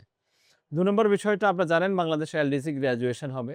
বলা হয়েছে এবছর ২৪শে November LDC graduation. LDC graduation হলে আমাদের এসব ভর্তুকি এগুলোর পরিমাণটা কমিয়ে নিয়ে আসতে হবে। অনেক ধরনের চাপ আমাদের তৈরি হয়েছে। এবং আমাদের যেহেতু উন্নয়ন সহযোগী ওয়ার্ল্ড ব্যাংক সহ অন্যান্য আইএমএফ সহ তারাও কিন্তু বারবার আমাদেরকে চাপ দিচ্ছেন তোমাদের কৃষিতে ভর্তুকি কমাও, ভর্তুকি কমাও। তো সেক্ষেত্রে আমার জন্য একটা ভালো অল্টারনেটিভ হলো আমি জৈব সারে কনভার্ট করা, জৈব সারের দিকে যাওয়া। কিন্তু জৈব সারের দিকে সরকারও চিন্তাভাবনা করছে যে জৈব সারের দিকে আমরা ধীরে, ধীরে যাব। রাসায়নিক সারের উপর নির্ভরশীলতাটা কমিয়ে নিয়ে আসব। কিন্তু আমরা সেজন্য বলছি যে মাটি পরীক্ষা করে সার দিতে হবে, অতিরিক্ত সার দেওয়া যাবে না। মাটির স্বাস্থ্য সংরক্ষণ করতে হবে এবং জৈব সার দিয়ে মাটির স্বাস্থ্যকে ইমপ্রুভ করতে হবে। এখন আপনি যে প্রসঙ্গটা এনেছেন ভার্মি কম্পোস্ট। ভার্মি কম্পোস্ট আমাদের বাংলাদেশে কারা করে? আমরা দেখেছি তারা খুবই প্রান্তিক কৃষক, অল্প পরিমাণ করে। কেউ ১০০ কেজি, কেউ ২০০ কেজি, কেউ ৫০০ কেজি। খুব বেশি পরিমাণ যে করে তা না। এখন সে যখন এই রেজিস্ট্রেশন নিতে যাবে, এটা তো তার জন্য বিশাল ব্যাপার। এটা তার জন্য তো সম্ভব না ২ বছর ৩ বছর। আমরা বলেছি রেজিস্ট্রেশনটা ইন্ডাস্ট্রিয়াল স্কেলে হইতে পারে। যারা লাখ, লাখ কেজি অথবা লাখ, লাখ টন উৎপাদন করে তার জন্য আপনি ইন্ডাস্ট্রিয়াল রেজিস্ট্রেশন প্রসিডিউরটা মেইনটেইন করেন। কিন্তু এই যে যারা স্মল স্কেল এন্টারপ্রেনারশিপ, যে হয়তো ১০০ টন প্রোডাকশন করে বছরে অথবা ৫০ টন করে, তার জন্য রেজিস্ট্রেশন না দিয়ে আমরা বলেছি আমরা ওই যে transformation of Bangladesh agriculture Outlook 2050 আমরা ২০৫০ সালের কৃষির একটা পরিকল্পনা করেছিলাম। সেখানে কিন্তু আমরা এটা বলেছি যে এটা ৫০০ টন হতে পারে অথবা ৫০ টন হতে পারে। এটা একটা ওয়েভার দেওয়া। সে শুধুমাত্র এসআরডিআই থেকে একটা টেস্ট করবে। টেস্ট করে দেখবে যে তার সবকিছু ঠিক আছে কিনা। এটা করে সে এটাকে বাজারজাত করতে পারবে। তার জন্য রেজিস্ট্রেশনের এই বিশাল প্রক্রিয়ার ভিতরে যাওয়ার দরকার নেই। আমরা এই সুপারিশটা করেছি। এবং সরকারও কিন্তু অনেকগুলো রাউন্ড টেবল ডিসকাশন করেছে, অনেকগুলো প্রোগ্রাম করেছে। সরকারও কিন্তু এটা অ্যাক্টিভ কনসিডারেশনে নিচ্ছে। যদি রেজিস্ট্রেশনের প্রক্রিয়ার ভিতরে যাওয়া হয় তাহলে কিন্তু আমি এই জৈব সারকে ওইভাবে প্রমোট করতে পারবো না। বরং এটা যদি সহজ করে দেওয়া যায় তাহলে আমার দুটো কাজ হবে। এক হলো আমার এন্টারপ্রেনার তৈরি হবে, কর্মসংস্থান তৈরি হবে। আরেকটা হলো যে আমার কৃষিটা নিরাপদ কৃষির দিকে যাবে। স্যার এই যে কোম্পানিগুলো অনেক কোম্পানিও কিন্তু এখন হচ্ছে স্যার ভার্মি কম্পোস্ট লঞ্চ করছে। যেমন রাইট। ইস্পাহানির আছে, আমাদের আইফারমেরও আছে। তো তারা যখন ভার্মি কম্পোস্ট লঞ্চ করতে যাচ্ছে তারা কিন্তু এই রেজিস্ট্রেশনে একটা ভালো একটা ঝামেলায় পড়তেছে। আরেকটা বিষয় সেটা হচ্ছে আমরা নিজেরাই যত অ্যাডভাইজরি দিচ্ছি বা হচ্ছে এটা যদি আমাদের খামার বাড়ি থেকে এটা না আসে যে জৈব সার এবং ভার্মি কম্পোস্ট ২ টা আলাদা জিনিস। এসিআই যেমন বিক্রি করে টাইকো কম্পোস্ট ৩ টা আলাদা জিনিস। এই বিষয়গুলো হচ্ছে স্যার নিয়ে আমরা কি আমাদের গভর্নমেন্টের বা আপনারা যারা নীতি নির্ধারক পর্যায়ে যারা আছেন, আপনাদের কি কখনো কাজ করার ইচ্ছা বা কাজ করতে চাচ্ছেন এই বিষয়গুলোকে নিয়ে? যে এই যে জৈব সারের মধ্যেও যে ৩ টা ভাগ আছে। হ্যাঁ, এখানে তো অনেক ধরনের বিষয় আছে। ভার্মি কম্পোস্ট এটার প্রোডাকশন টেকনোলজিটা ডিফারেন্ট। এটার নিউট্রিয়েন্ট কম্পোজিশনটাও ডিফারেন্ট। জি। আবার আপনি যখন জৈব সার বলবেন, সেটা কিন্তু একেক কোম্পানির একেক রকম। সবার যে একরকম হবে বিষয়টা কিন্তু এমন না। একজন হয়তো পোল্ট্রি ম্যানিউর ইউজ করে। তার জৈব সারের কম্পোজিশনটা একরকম আলাদা। হবে। হুম। একজন হয়তো কাউ ডাং ইউজ কাউ করে, ডাং ইউজ তারটা করে। ভিন্ন হবে। কিন্তু তারপরেও কিন্তু গভর্নমেন্ট একটা প্যারামিটার ঠিক করে দিয়েছে। আপনি যখন রেজিস্ট্রেশন নিতে হবে, তখন আপনাকে নিউট্রিয়েন্ট কম্পোজিশন মিনিমাম মেইনটেইন করতে হবে। না হলে কিন্তু আপনি পাবেন না। এটা হলো গুণগত মান ঠিক রাখার জন্য সরকার একটা প্যারামিটার দিয়েছে। এখন স্যার ৩ বছর লং যে প্রসেসটা আ রেখেছেন, এটার জন্য তো দেখা যাচ্ছে আমরা যে আমরা কোম্পানিরা ডেফিনিটলি করতে আমরা পারছে বলি না। যে এটাকে কমিয়ে নিয়ে আসতে হবে। এটা আননেসেসারি বাদ দেওয়া যাবে না। আননেসেসারি অপ্রয়োজনীয় সময় ক্ষেপণটা করা যাবে না। এটাকে যত সহজ করা যাবে, দিন শেষে দেশটা আমার আপনার সকলের, তাই না? দিন শেষে আমরা সবাই দেশের মঙ্গলটা চাই। আমার যদি জৈব সারের ব্যবহারটা বাড়ে, রাসায়নিক সারের চাপ কমবে, দেশেরই উপকার। তো এই না যেসব লঙ্গার রানেও জায়গাগুলোতে আমাদের হেল্প করবে, এগুলো এখন লঙ্গার সরকার রানেও খুব হেল্প অ্যাক্টিভলি করবে। চিন্তা করতেছে। আমরা আশা করি এগুলো আস্তে, আস্তে সহজীকরণ হবে। তাহলে স্যার এই যে লাস্ট একই প্রসঙ্গে স্যার আপনাকে প্রশ্নটা করব স্যার। জৈব বালাইনাশক বা জৈব সারের ক্ষেত্রে এবং হচ্ছে কেমিক্যাল ফার্টিলাইজার বা কেমিক্যাল সারের ক্ষেত্রে বা কেমিক্যাল পেস্টিসাইডের ক্ষেত্রে ২ টার ক্ষেত্রে যে স্যার একই রেজিস্ট্রেশন প্রসেস রাখা হয়েছে, এটা স্যার না, কতটুকু আমি যুক্তিসঙ্গত আমি স্যার? এটা যুক্তিযুক্ত মনে করি না। আমি মনে করি ডেফিনিটলি যে জৈব বালাইনাশকের জন্য অবশ্যই বিষয়টা সহজ হবে, স্পিডি হবে এবং কম ব্যয়বহুল হবে। যাতে এটা খুব সহজে সহজলভ্য হয়, এটার প্রসার ঘটে। একইভাবে জৈব সারের ক্ষেত্রেও তাই, যে এটা অন্য সারের তুলনার একই ক্যাটেগরিতে যাবে না। এটা আমার প্রায়োরিটি প্রোডাক্ট হিসাবে খুব স্পিডি রেজিস্ট্রেশনে যাবে। আমি শুধু গুণগত মানটা খেয়াল রাখবো। যাতে গুণগত মানের দিক থেকে তেমন কোনো ঘাটতি না হয়। স্যার বীজের ক্ষেত্রেও কি এরকম আপনারা কোনো চিন্তা করছেন? যেমন আপনি যদি স্পেশালি আ মানে বর্ডার এরিয়া গুলাতে যান, বর্ডার জেলাগুলাতে যান, তো ওইখানে কিন্তু হচ্ছে স্যার ইন্ডিয়ার মানে পার্শ্ববর্তী দেশ ইন্ডিয়ার বা হচ্ছে ইভেন নেপাল থেকেও অনেক ধরনের অনেক প্রজাতির বীজ আমি হচ্ছে বাংলাদেশের মার্কেটে ঢুকতে দেখেছি। এটা কি কোনো ধরনের আমার যতটুক ধারণা মানে আমার যতটুক ছোট নলেজ, জি। সেই নলেজে আমার স্যার যতটুক ধারণা এগুলোর কোনো পারমিশন নাই। তো বাংলাদেশের মার্কেটে যে ঢুকতেছে যে আমরা একসময়ের গর্বের জায়গা পাট, পাটের বীজটা আসি হচ্ছে ইন্ডিয়া থেকে এবং এটা চোরাই পথেই আসে স্যার। না, সব চোরাই পথে আসে না। সব আসতেছে না আমরা স্যার কিন্তু পাটের আসতেছে পাটের স্যার। বীজের জন্য ভারতের উপর নির্ভরশীল। যেহেতু ভারতে পাট বীজ উৎপাদন করে। এবং আমরা অধিকাংশ বীজগুলোই আমাদের বৈধ পথেই আসে। কিন্তু সীমান্তবর্তী যে জেলা উপজেলাগুলো রয়েছে, সেখানে এই ধরনের ঘটনাগুলো বেশি ঘটে। সীমান্তের ওপার থেকে কিছু চক্র থাকে, তারা এই বীজগুলো নিয়ে আসে। কিন্তু এতে তো ঝুঁকি কৃষকেরই বাড়ে। কৃষক প্রতারিত হয়। সবসময় যে সব বীজ ভালো পড়ে তা তো না। যখন একটা খারাপ বীজ পড়বে, তখন এটার ঝুঁকিটা কি কৃষক পড়বে না? তো কৃষককে এটা বুঝতে হবে যে না, আমি এ ধরনের, সে হয়তো দাম কম পায়। একটা বিষয় হলো দাম কম। আমরা যখনই কোনো একটা দাম কম পাই, তখন সেদিকে ঝুঁকে যাই। দাম কম মানেই তো কিন্তু সবসময় ভালো না। যে আমি দাম কমে পেলাম, সীমান্তের ওপাশ থেকে আসলো। কিন্তু এটা যে আমাকে অনিশ্চিত একটা দিকে ঠেলে দিবে, সে বিষয়টা যদি কৃষকরা ধীরে, ধীরে বুঝে, সেটা একটা গুরুত্বপূর্ণ বিষয়। আর আমাদের আইন-শৃঙ্খলা রক্ষাকারী বাহিনী অথবা বিভিন্ন সময় মোবাইল কোর্ট পরিচালনা করে, বিভিন্ন সময় জব্দ করে। আমরা এটা দেখি। কিন্তু এটা পর্যাপ্ত না, আরো বাড়াইতে হবে। স্যার এর বিপরীত ঘটনাও কিন্তু আছে স্যার। জি। গদখালি যেটা ফুলের বাজার, বাংলাদেশের যে হ্যাঁ, হ্যাঁ, বিখ্যাত হ্যাঁ। ফুলের বাজার, ওইখানের যে মেক্সিমাম যে চারাগুলো স্যার, স্পেশালি হচ্ছে জারবেরা। জারবেরার চারাগুলো আমি স্যার, জানি, এগুলো হ্যাঁ। কিন্তু স্যার ইন্ডিয়া থেকেই আসে শুধু এবং জারবেরা না, আপনি ইরানি গোলাপ, গোলাপের ইরানি চারাও ওখানে গোলাপ, আসে। গোলাপের অনেক, চারা অনেক, হচ্ছে অনেক, ইন্ডিয়া থেকে আসে। অনেক তো ফুলের চারাই আসে। এগুলার প্রাইস কিন্তু বাংলাদেশের যে চারাগুলা তার থেকে প্রায় ডাবল। কিন্তু ডাবলেরও বেশি। কৃষকেরা কিন্তু সেই বীজগুলা নিচ্ছে কারণ কি ওটার ফুলের মানে ফুলটা বড় হচ্ছে, প্রোডাকশনটা বেশি গুণগত হচ্ছে, মানটা ভালো। গুণগত মানটা ভালো। তাহলে স্যার আমরা কেন ওই পর্যায়ে এখনো যেতে পারি নাই স্যার? আচ্ছা, এটা এটা ভালো বলছেন। আমিও গদখালিতে কাজ করেছি, জিকরগাছা। সেখানে গদখালি, পানিসারা, নাবারণ, নির্বাসখোলা, ওই এলাকাটা ফুলের জন্য ১ম বিখ্যাত। এবং আমরা যদি বাণিজ্যিক ফুলের চাষের কথা বলি, আমার মনে হয় সেখানেই ১ম শুরু হয়েছে। জি স্যার। তা আপনি একটা চিন্তা করেন যে যশোরের জিকরগাছা সেখানে কেন শুরু হলো? ঢাকার গাজীপুরে কেন শুরু হলো না? কারণ ওটা হলো ভারতের সীমান্তবর্তী ওই এলাকাগুলো। তার মানে ১ম ফুলের যে চারা, ফুলের যে বাল্ব অথবা যে ম্যাটেরিয়াল, এগুলা কিন্তু টেকনোলজি, এগুলো সব কিন্তু ওই পাশ থেকেই আসা। সীমান্তের ওপার থেকেই আসা অথবা ভারত থেকে আসা। এখন ভারতে ধরেন ফ্লাওয়ার ইন্ডাস্ট্রিতে সে যে পরিমাণ বিনিয়োগটা করেছে, যে পরিমাণ টেকনোলজির ডেভেলপমেন্টটা হয়েছে, আমাদের হয়তোবা সেভাবে হয় নাই। অথবা আমরা কৃষকের রাস্তার জায়গাটা অর্জন করতে পারি নাই। কেন কৃষক আমার জারবেরার চারা না কিনে ইন্ডিয়ারটা কিনে? নিশ্চয়ই সে ভালো ফলন পায়।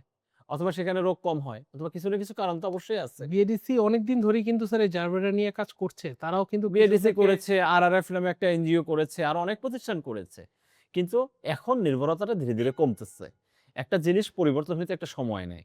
যার বেলা এখন আমাদের লোকাল প্রোডাকশন অনেক হচ্ছে। নির্ভরতাটা ধীরে, ধীরে কমে আসতেছে। তার মানে এখানেও কিন্তু প্রাইভেট সেক্টর, ইন্ডিয়াতে প্রাইভেট সেক্টর যত শক্তিশালী, প্রাইভেট সেক্টর আ যত বেশি ফ্লোরিশ করেছে, গ্রো আপ করেছে, আমাদের বাংলাদেশে অতটা হয় নাই। আমরা বাংলাদেশে কি ফুলের ওই ধরনের বড় প্রাইভেট সেক্টর ডেভেলপ করতে পেরেছি? যারা ওই ধরনের চারা দিবে, ওই গুণগত মানসম্পন্ন। ওই ধরনের বাল্ব দিবে, ওই ধরনের কর্মেল দিবে, টিস্যু কালচার চারা দিবে। আমাদের কিন্তু প্রাইভেট সেক্টরটা ওভাবে এগিয়ে আসেনি। আমরা সবসময় গভর্নমেন্ট প্রণোদনা, অনুদান, গভর্নমেন্টের দিকে চেয়ে থাকি, এনজিওর দিকে চেয়ে থাকি, ডেভেলপমেন্ট পার্টনারের দিকে চেয়ে থাকি। কিন্তু আমাদের প্রাইভেট সেক্টর গুলো কিন্তু ওইভাবে বিনিয়োগ করে নাই, যেটা ইন্ডিয়াতে করেছে। তা আমরা চাই যে বাংলাদেশের কৃষি বলেন, গবেষণা বলেন, সার্বিক সকল ক্ষেত্রে এই যে আমরা খোলপোশ কৃষি থেকে বাণিজ্যিক কৃষির যে ট্রানজিশন, এটাকে টেকসই করতে হলে এখানে প্রাইভেট সেক্টরকে সকল জায়গায় খুব ভালোভাবে ইনক্লুসিভ করতে হবে। তাদেরকে এনগেজ করতে হবে, তাদেরকে ওনারশিপ দিতে হবে, তাদেরকে ট্যাগ করতে হবে। যদি আমরা এটা না করতে পারি, তাহলে আমার এই ট্রানজিশনটা কিন্তু স্মুথ হবে না। এটা একসময় মুখ থুবড়ে পড়বে। স্যার প্রাইভেট সেক্টরের কথা যে বলছেন, মানে বাংলাদেশের কৃষির যত উন্নতির গল্প আমরা শুনি, সব জায়গাতেই দেখছি যে স্যার হয় কোনো গবেষণা প্রতিষ্ঠানের, কৃষি গবেষণা প্রতিষ্ঠানের বা হচ্ছে কোনো বিশ্ববিদ্যালয়ের শিক্ষক, আমি তাদের অবদান খাটো করছি না। কিন্তু মানে তাদের অবদানটাকেই দেখা যাচ্ছে যে খুব হাইলাইটিং করা হয়। এই যে জি। বিভিন্ন বাংলাদেশের এতগুলো প্রাইভেট কোম্পানির এত কৃষিবিদ কাজ করছে, তারা পৃথিবীর বিভিন্ন প্রান্ত থেকে হচ্ছে নতুন পেস্টিসাইড মলিকুল বের করে নিয়ে আসতেছে, নতুন একটা বীজের জাত বের করে নিয়ে আসতেছে। তো তাদের অবদানটাকে তো স্যার কখনোই স্বীকার করা হয় না। তাহলে স্যার প্রাইভেট সেক্টরটার মানে এটা স্যার আপনি কিভাবে আসবেন? কেন আলোচনায় আচ্ছা, আসে না? আপনি যে আচ্ছা। স্যার বলতেছেন যে প্রাইভেট সেক্টরকে শক্তিশালী করতে হবে। তারা তো আলোচনাতেই আসতেছে না। এই কৃষিবিদরা তো আলোচনায় ঢাকা পড়ে যাচ্ছে স্যার। তাহলে তারা মানে কিভাবে এগিয়ে আসবে বা স্যার কেন আসে না আলোচনায়? তাদের কি আচ্ছা। কোনো অবদান নাই? না, এটা বলা যাবে না। আমাদের আজকের কৃষির যে অবস্থায় এসে আমরা দাঁড়িয়েছি, এটা শুধুমাত্র কৃষি গবেষণা প্রতিষ্ঠান, বিশ্ববিদ্যালয় তাদের অবদান না। এর পিছনে প্রাইভেট সেক্টরের অবদান রয়েছে, এর পিছনে আমাদের কৃষির অবদান রয়েছে, আমাদের ডেভেলপিং পার্টনারদের অবদান রয়েছে, উন্নয়ন সহযোগী, বিভিন্ন আর্থিক এজেন্সির অবদান রয়েছে, বিভিন্ন এনজিওর অবদান রয়েছে, আইএনজিওর অবদান রয়েছে, কৃষকের অবদান রয়েছে। কৃষি সম্প্রসারণ অধিদপ্তরের একটা বিশাল ভূমিকা রয়েছে। সার্বিক সবকিছু নিয়েই আমরা আজকের অবস্থাটায় এসেছি। হ্যাঁ, প্রাইভেট সেক্টরের রোলটা আগে তো এত স্ট্রং ছিল না, ধীরে, ধীরে বাড়তেছে এখন। এখন কিন্তু এটা দৃশ্যমান। আগে মনে করা হতো তারা শুধু ব্যবসা করে। এই যে ব্যবসা করে এই চিন্তাটা মাথায় ছিল। কিন্তু না, ব্যবসার পাশাপাশি কিন্তু তারা সেবাও দেয়। তারা কৃষকের কিন্তু সমস্যার সমাধানও করে। তো এখন আমরা দেখতে পাচ্ছি যে না, প্রাইভেট সেক্টর অনেক স্ট্রং রোল প্লে করতেছে এবং দৃষ্টিভঙ্গির পরিবর্তন হচ্ছে। আমরা বলছি না যে বাংলাদেশের কৃষিটা ছিল একটা সরকারি পরিকাঠামোর ভিতরে। সেখান থেকে কিন্তু আমরা বের হয়ে আসতেছি। তো এখন দৃষ্টিভঙ্গির পরিবর্তন হচ্ছে। আপনি আলুর জাতের কথা বলেন। আলুর যে জাতগুলো এখন বাজারে খুব ভালো চাষ হয় অথবা মাঠে, সেগুলো অধিকাংশই কিন্তু বিদেশ থেকে আনা। অনেক জাতি আছে প্রাইভেট সেক্টরের হাত ধরে বাংলাদেশে এসেছে। আপনি যদি আজকে সবজি বীজের কথা বলেন, যে সবজি বীজ আমার মনে হয় মেক্সিমাম ৮০% বীজই হয়তো বিভিন্ন প্রাইভেট সেক্টরের মাধ্যমে বিদেশ থেকে এসেছে। উচ্চ ফলনশীল, হাইব্রিড, ভালো জাত। তো সেই জায়গাগুলোতে কিন্তু তাদের অনেক কন্ট্রিবিউশন রয়েছে। তা আমরা মনে করি না যে প্রাইভেট সেক্টর আ গুরুত্ব কম পাচ্ছে। আমরা মনে করছি যে হ্যাঁ, হয়তোবা ওইভাবে acknowledge করা হয় নাই অথবা ওইভাবে ফোকাসে আসে নাই। কিন্তু তাদের কন্ট্রিবিউশন অনেক বেশি। স্যার তাহলে স্বাধীনতার ৫৪ বছরে কেন কোনো কৃষি পুরস্কার মানে ন্যাশনাল কৃষি পুরস্কার কোনো প্রাইভেট সেক্টরের লোক পায় না? আচ্ছা, প্রাইভেট সেক্টর কি? আমার সরকারি সেক্টরই তো এতদিন পায়নি। আমি তো কৃষিকে এতদিন কোনো গুরুত্বই দেইনি। আমরা সাম্প্রতিক সময়ে দেখেছি যে পিকেএসএ পুরস্কার পেয়েছে। এর আগে ধান গবেষণা ইনস্টিটিউট পুরস্কার পেয়েছে। কৃষি গবেষণা ইনস্টিটিউট পুরস্কার পেয়েছে। এই তো রিসেন্ট ঘটনা। কিন্তু ১০ বছর পিছনে ১৫ বছর পিছনে তো আমার কৃষির কোনো অস্তিত্বই ছিল না। এখন আমরা ফিল করতেছি। তো এখন তো সরকারি প্রতিষ্ঠানকে দেওয়া শুরু হয়েছে। আমার মনে হয় সিগনিফিক্যান্ট কন্ট্রিবিউশন যদি প্রাইভেট সেক্টর রাখতে পারে, একটা লাইফ লং সেই ভবিষ্যতে তাদেরকেও সেই স্বীকৃতি দেওয়া হবে। তো মাঝখানে এই প্রাইভেট সেক্টরদেরকে নিয়েই একটা প্রশ্ন এসেছিল এরকম যে একটা আ মানে প্রায় বেশ ভালো একজন কৃষিবিদ, বিখ্যাত কৃষিবিদ বাংলাদেশেরই। উনি প্রশ্নটা করেছিলেন, একটা গবেষণা প্রতিষ্ঠানের হেড ছিলেন উনি। আচ্ছা। যে প্রাইভেট প্রতিষ্ঠানগুলো যে পরিমাণে হাইব্রিড বীজগুলো বাংলাদেশে ইন্ট্রোডিউস করেছে, এতে আমাদের লোকাল বীজ হারিয়ে যাচ্ছে। স্যার হুম। আপনার আ কি মনে হয় স্যার? এই যে বাংলাদেশের যে বাড়তি জনসংখ্যা, এই জনসংখ্যাকে কোপ আপ করার জন্য তো স্যার আপনাকে হাইব্রিডের বীজের দিকে যেতেই হবে। এবং এই হাইব্রিড বীজে যাওয়ার জন্য কি স্যার আমাদের লোকাল জাতগুলো কি স্যার একটু ঝুঁকিতে পড়ছে কিনা? বা এটা কিভাবে কি করা আচ্ছা। যায় স্যার? এটা নিয়ে অনেকের বিভিন্ন জনের নানা মনে নানা মত রয়েছে। দেখেন, বাংলাদেশ যখন স্বাধীন হয় ১৯৭১ সাল, আমরা দেখেন ৭.৫ কোটি মানুষ ছিল। কিন্তু তারপরেও কিন্তু আমার কৃষি জমি অনেক ছিল। আজকে আমার কৃষি জমি ৮.৫ মিলিয়ন হেক্টর। কিন্তু তখনও ৭৪ এ দুর্ভিক্ষ হলো, মানুষ না খেয়ে মারা গেল, খাবারের সংকট ছিল। কিন্তু আজকের বাংলাদেশে আমরা ১৮ কোটি মানুষ। এখন কিন্তু আমরা মোটা দাগে বলতে পারি আমরা দানাদার খাদ্যে স্বয়ংসম্পূর্ণ। মাছ, মাংস, ডিম, দুধ, শাকসবজি, ফলমূলে আমরা স্বয়ংসম্পূর্ণ। জনসংখ্যা বাড়বেই। আমাদের যে ডেমোগ্রাফিক ডিভিডেন্ড, সেটা বলে যে ২০৫০ সালে এই জনসংখ্যা ২২ থেকে ২৫ কোটি ছাড়িয়ে যেতে পারে। ২৫ কোটিতেও যেতে পারে। জনসংখ্যা বাড়বে। জনসংখ্যা বাড়বে, কৃষি জমি কি বাড়বে? না, কৃষি জমি কিন্তু কমবে। আমরা সরকারকে এখন পরামর্শ দিয়েছি, আপনি জানেন কৃষি জমি সুরক্ষা আইন, যেটা পরবর্তীতে ভূমি সুরক্ষা আইন নামে সরকার একটা প্রস্তাবনা করেছে। মানে আমার কৃষি জমিকে যদি আমি সংরক্ষণ করতে না পারি, আমার কিন্তু আরেকটা বড় সংকটের দিকে আমি পড়ে যাব। তো সেই জায়গায় আমরা যখন 60-এর দশক 70-এর দশকে আমার এইচওয়াইবি উচ্চ ফলনশীল ধানের দিকে গেলাম, তখনই কিন্তু এই প্রশ্নটা এসেছে। আমার ৩-৪ হাজার স্থানীয় জাত এগুলো কি হারায় যাবে? এখন সময়ের প্রয়োজনে, সময়ের বাস্তবতার প্রয়োজনে আপনার কাছে এর বিকল্প নাই। আমি যদি আজ উচ্চ ফলনশীল ধানে না যেতাম, আমি কি 18 কোটি মানুষকে খাওয়ানো যেত বাংলাদেশের? তাহলে সেই জায়গায় আগামী দিনে আমাকে হাইব্রিডে যেতে হবে। কিন্তু হাইব্রিডে যাওয়া মানে বিষয়টা কিন্তু এটা না যে আমার যে স্থানীয় জাত আছে সব আমি নির্মূল করে দিব তা না। আমার এই জাতপাজমগুলো আমি রক্ষা করব। আজকে যে ধান গবেষণা ইনস্টিটিউট নতুন, নতুন জাত উদ্ভাবন করে, তো এগুলো র ম্যাটেরিয়াল কি? তার স্থানীয় জাতগুলো না? একটা স্থানীয় জাতে একটা ভালো গুণ আছে। সে গুণটাকে সে উচ্চ ফলনশীল জাতে ইন্ট্রোডিউস করে সে নতুন একটা জাত তুলতেছে। তা আমার স্থানীয় যে জাত এটা তো আমার সম্পদ। এটা আমার জেনেটিক রিসোর্স। এগুলোকে আমরা সংরক্ষণ করব। বাট এটার মাধ্যমে আমাকে অবশ্যই ফলনটা আমাকে বাড়াইতেই হবে। উচ্চ ফলনশীল করতেই হবে। আমার জমি কমতেছে, মানুষ বাড়তেছে। আমার কোনো উপায় নাই। মানুষের খাবার হলো সবচেয়ে প্রায়োরিটি। তো সুতরাং আমাকে আগামী দিনে উচ্চ ফলনশীল কৃষিতে যেতেই হবে। এটার কোনো বিকল্প এই নেই। যে টেকনোলজি ট্রানজিশন, এই টেকনোলজি ট্রানজিশনে আপনি তরুণদের ভূমিকাটা কিভাবে দেখেন? আর প্রবীণদের ভূমিকাটা কিভাবে দেখেন স্যার? আচ্ছা, তরুণরা হলো এনার্জেটিক, enthusiastic আর প্রবীণরা হলো অভিজ্ঞ। আমরা তরুণ এবং প্রবীণ, নবীন প্রবীণের সমন্বয় চাই। সমন্বয়ে বাংলাদেশের কৃষিকে এগিয়ে নিতে যেতে চাই। এখন বাংলাদেশের তারুণ্যের সংখ্যা বাড়বে। আমরা এখনই দেখতেছি তারুণ্যের একটা গ্রোথ হয়েছে, তারুণ্যের সংখ্যা বাড়বে। এবং এটা হয়তোবা আগামী আরো ১৫-২০ বছর যাবৎ বাংলাদেশের তরুণ জনগোষ্ঠী বাড়বে। এই তরুণ জনগোষ্ঠীকে যদি আমরা কৃষিতে নিয়ে আসতে পারি অথবা কৃষির সাথে কোনোভাবে কানেক্টেড করতে পারি, সেটা কিন্তু আমাদের খাদ্য নিরাপত্তার জন্য একটা আশাব্যঞ্জক ঘটনা ঘটবে। এটা ভালো কিছু হবে। আমরা চাই আমাদের প্রবীণদের অভিজ্ঞতার আলোকে আমাদের তরুণরা আগামী দিনের যে টেকসই কৃষি, আগামী দিনের যে নিরাপদ কৃষি, আগামী দিনের যে বাণিজ্যিক কৃষি, আগামী দিনের যে রপ্তানিমুখী কৃষি, সেখানে কারা লিড দিবে? এই তরুণরাই লিড দিবে। এবং সেটা শুরু হয়ে গেছে। আমরা কোভিড পরবর্তী সময়ে দেখছি যে আমাদের একটা শিক্ষিত তরুণ জনগোষ্ঠী কিন্তু এখন কৃষিতে ফেরত আসছে। সারা পৃথিবীতে তরুণরা কৃষিতে ব্যাক করে নাই। কারণ কৃষি ঝুঁকিপূর্ণ, কৃষি কম লাভজনক। কিন্তু বাংলাদেশে আমরা দেখেছি আমাদের অনেক তরুণ জনগোষ্ঠী কৃষিতে বিভিন্ন প্রজেক্ট করেছে, বিভিন্ন ফার্ম করেছে, কৃষিতে বিনিয়োগ করেছে। এটা কিন্তু আমাদের একটা আশা জাগা নিয়া। কারণ হলো তারা শিক্ষিত, তারা আধুনিক এবং তারা আধুনিক চিন্তা চেতনা লালন করে। এবং আমি মনে করি যে বাংলাদেশের কৃষি আগামী দিনে তরুণদের হাত ধরে এগিয়ে যাবে। স্যার এই ঘটনার পিছনেও কিন্তু স্যার একটা অন্ধকার আছে। আপনি যে সংখ্যাটা বললেন স্যার যে কৃষি রিলেটেড নিয়ে যে তরুণরা কাজ করছে, এর মানে এটা হচ্ছে প্রথম আলোর একটা গবেষণায় যে কোভিড পরবর্তী সময়ে প্রায় ২৬ লক্ষ তরুণ তার চাকরি হারিয়েছে।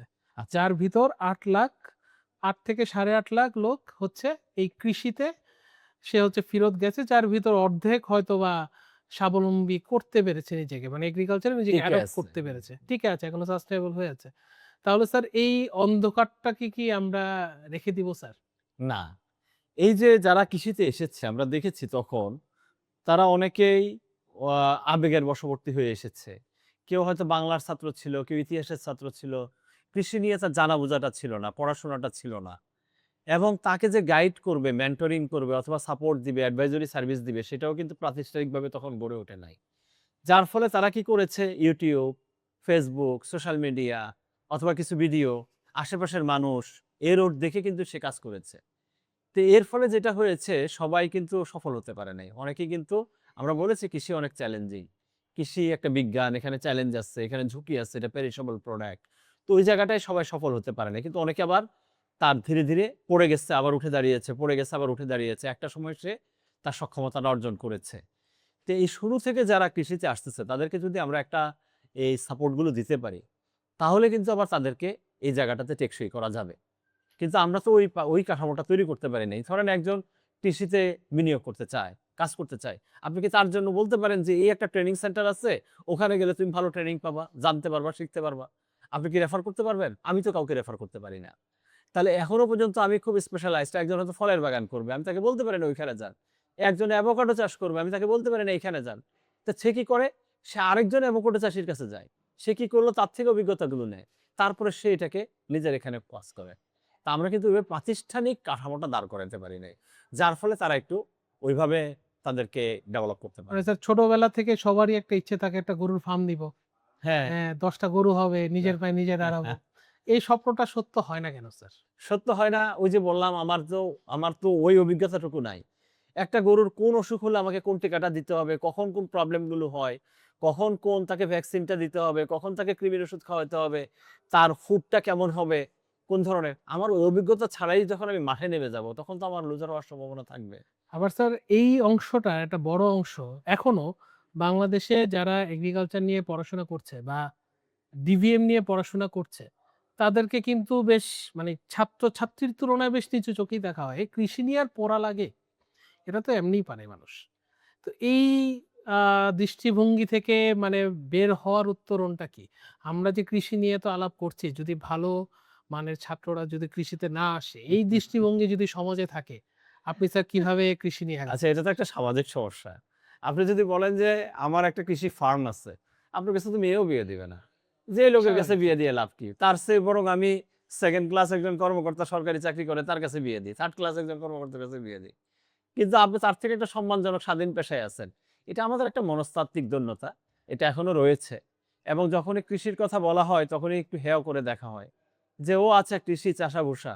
এটা আমাদের আগে থেকেই আপনি দেখে আসবেন। চাষাভুষা মানেই হলো সে হলো প্রজা শ্রেণীর মানুষ। সে হলো একটু নিচু শ্রেণীর মানুষ। রাজা আর প্রজার মধ্যে যেমন ব্যবধান, আমাদের এই শহুরে মানুষ আর চাষাভুষার মধ্যে সেই ব্যবধান।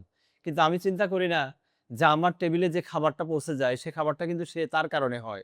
সে যদি ফসল না ফলায় আমার টেবিলে কিন্তু খাবারটা আসবে না। এবং আমরা বিভিন্ন সময় দেখেছি, কোভিডের সময় দেখেছি, এর আগেও দেখেছি বন্যা হলে খাবারও কিনতে পাওয়া যায় না। টাকা হলেও কিন্তু খাবার পাওয়া যায় না। তো এখন কিন্তু মানুষের দৃষ্টিভঙ্গি পরিবর্তন হচ্ছে। বাংলাদেশেরও হচ্ছে, সারা পৃথিবীতে হচ্ছে। এখন কিন্তু অনেকেরই দৃষ্টিভঙ্গি পরিবর্তন হয়েছে। তো আস্তে, আস্তে এটা পরিবর্তন হবে সময়ের সাথে, সাথে। মানুষ যত বেশি শিক্ষিত হবে, যত বেশি ওপেন মাইন্ডেড হবে, আমরা এই বিষয়গুলো নিয়ে যত বেশি কথা বলব, আস্তে, আস্তে এগুলো পরিবর্তন হবে। স্যার বর্তমানের যে পরিস্থিতি এবং মানে বাংলাদেশে কৃষি এবং কৃষকের যে পরিস্থিতি, ১০ বছর পর যদি আপনি চিন্তা করেন, বাংলাদেশের কৃষি এবং বাংলাদেশের কৃষককে আপনি কোথায় দেখবেন স্যার? ১০ বছর পরে আমরা যেটা বলেছি যে আজকে আমরা থাইল্যান্ডের উদাহরণ দেই, ভিয়েতনামের উদাহরণ দেই, ফিলিপিনের উদাহরণ দেই।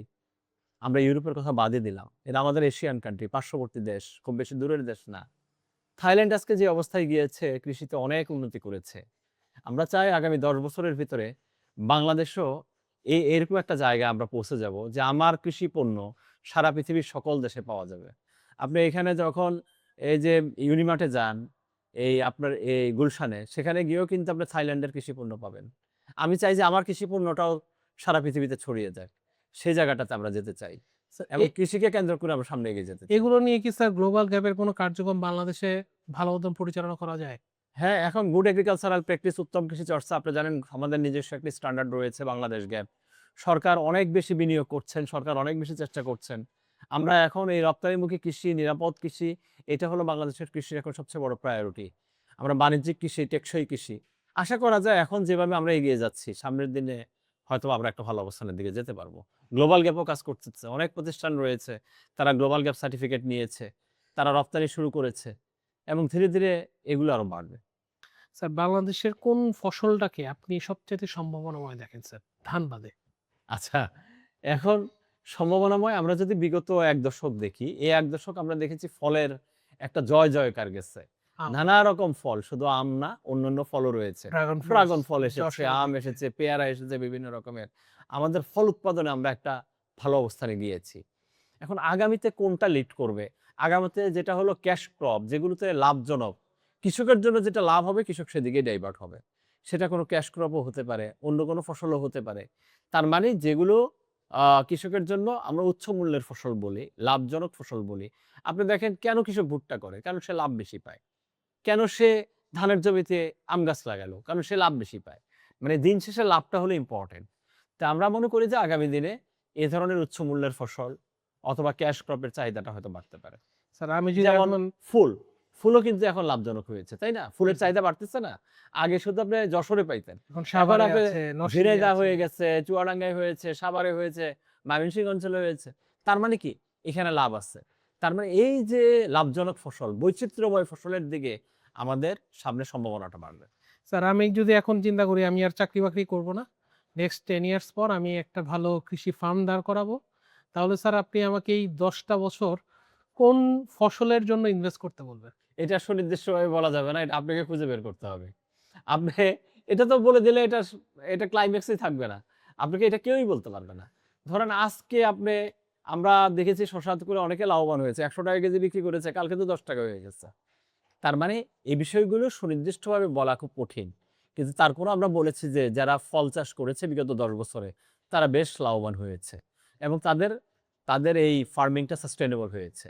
যারা এখন ফুল নিয়ে কাজ করতেছে সেটারও একটা ভালো সম্ভাবনা রয়েছে।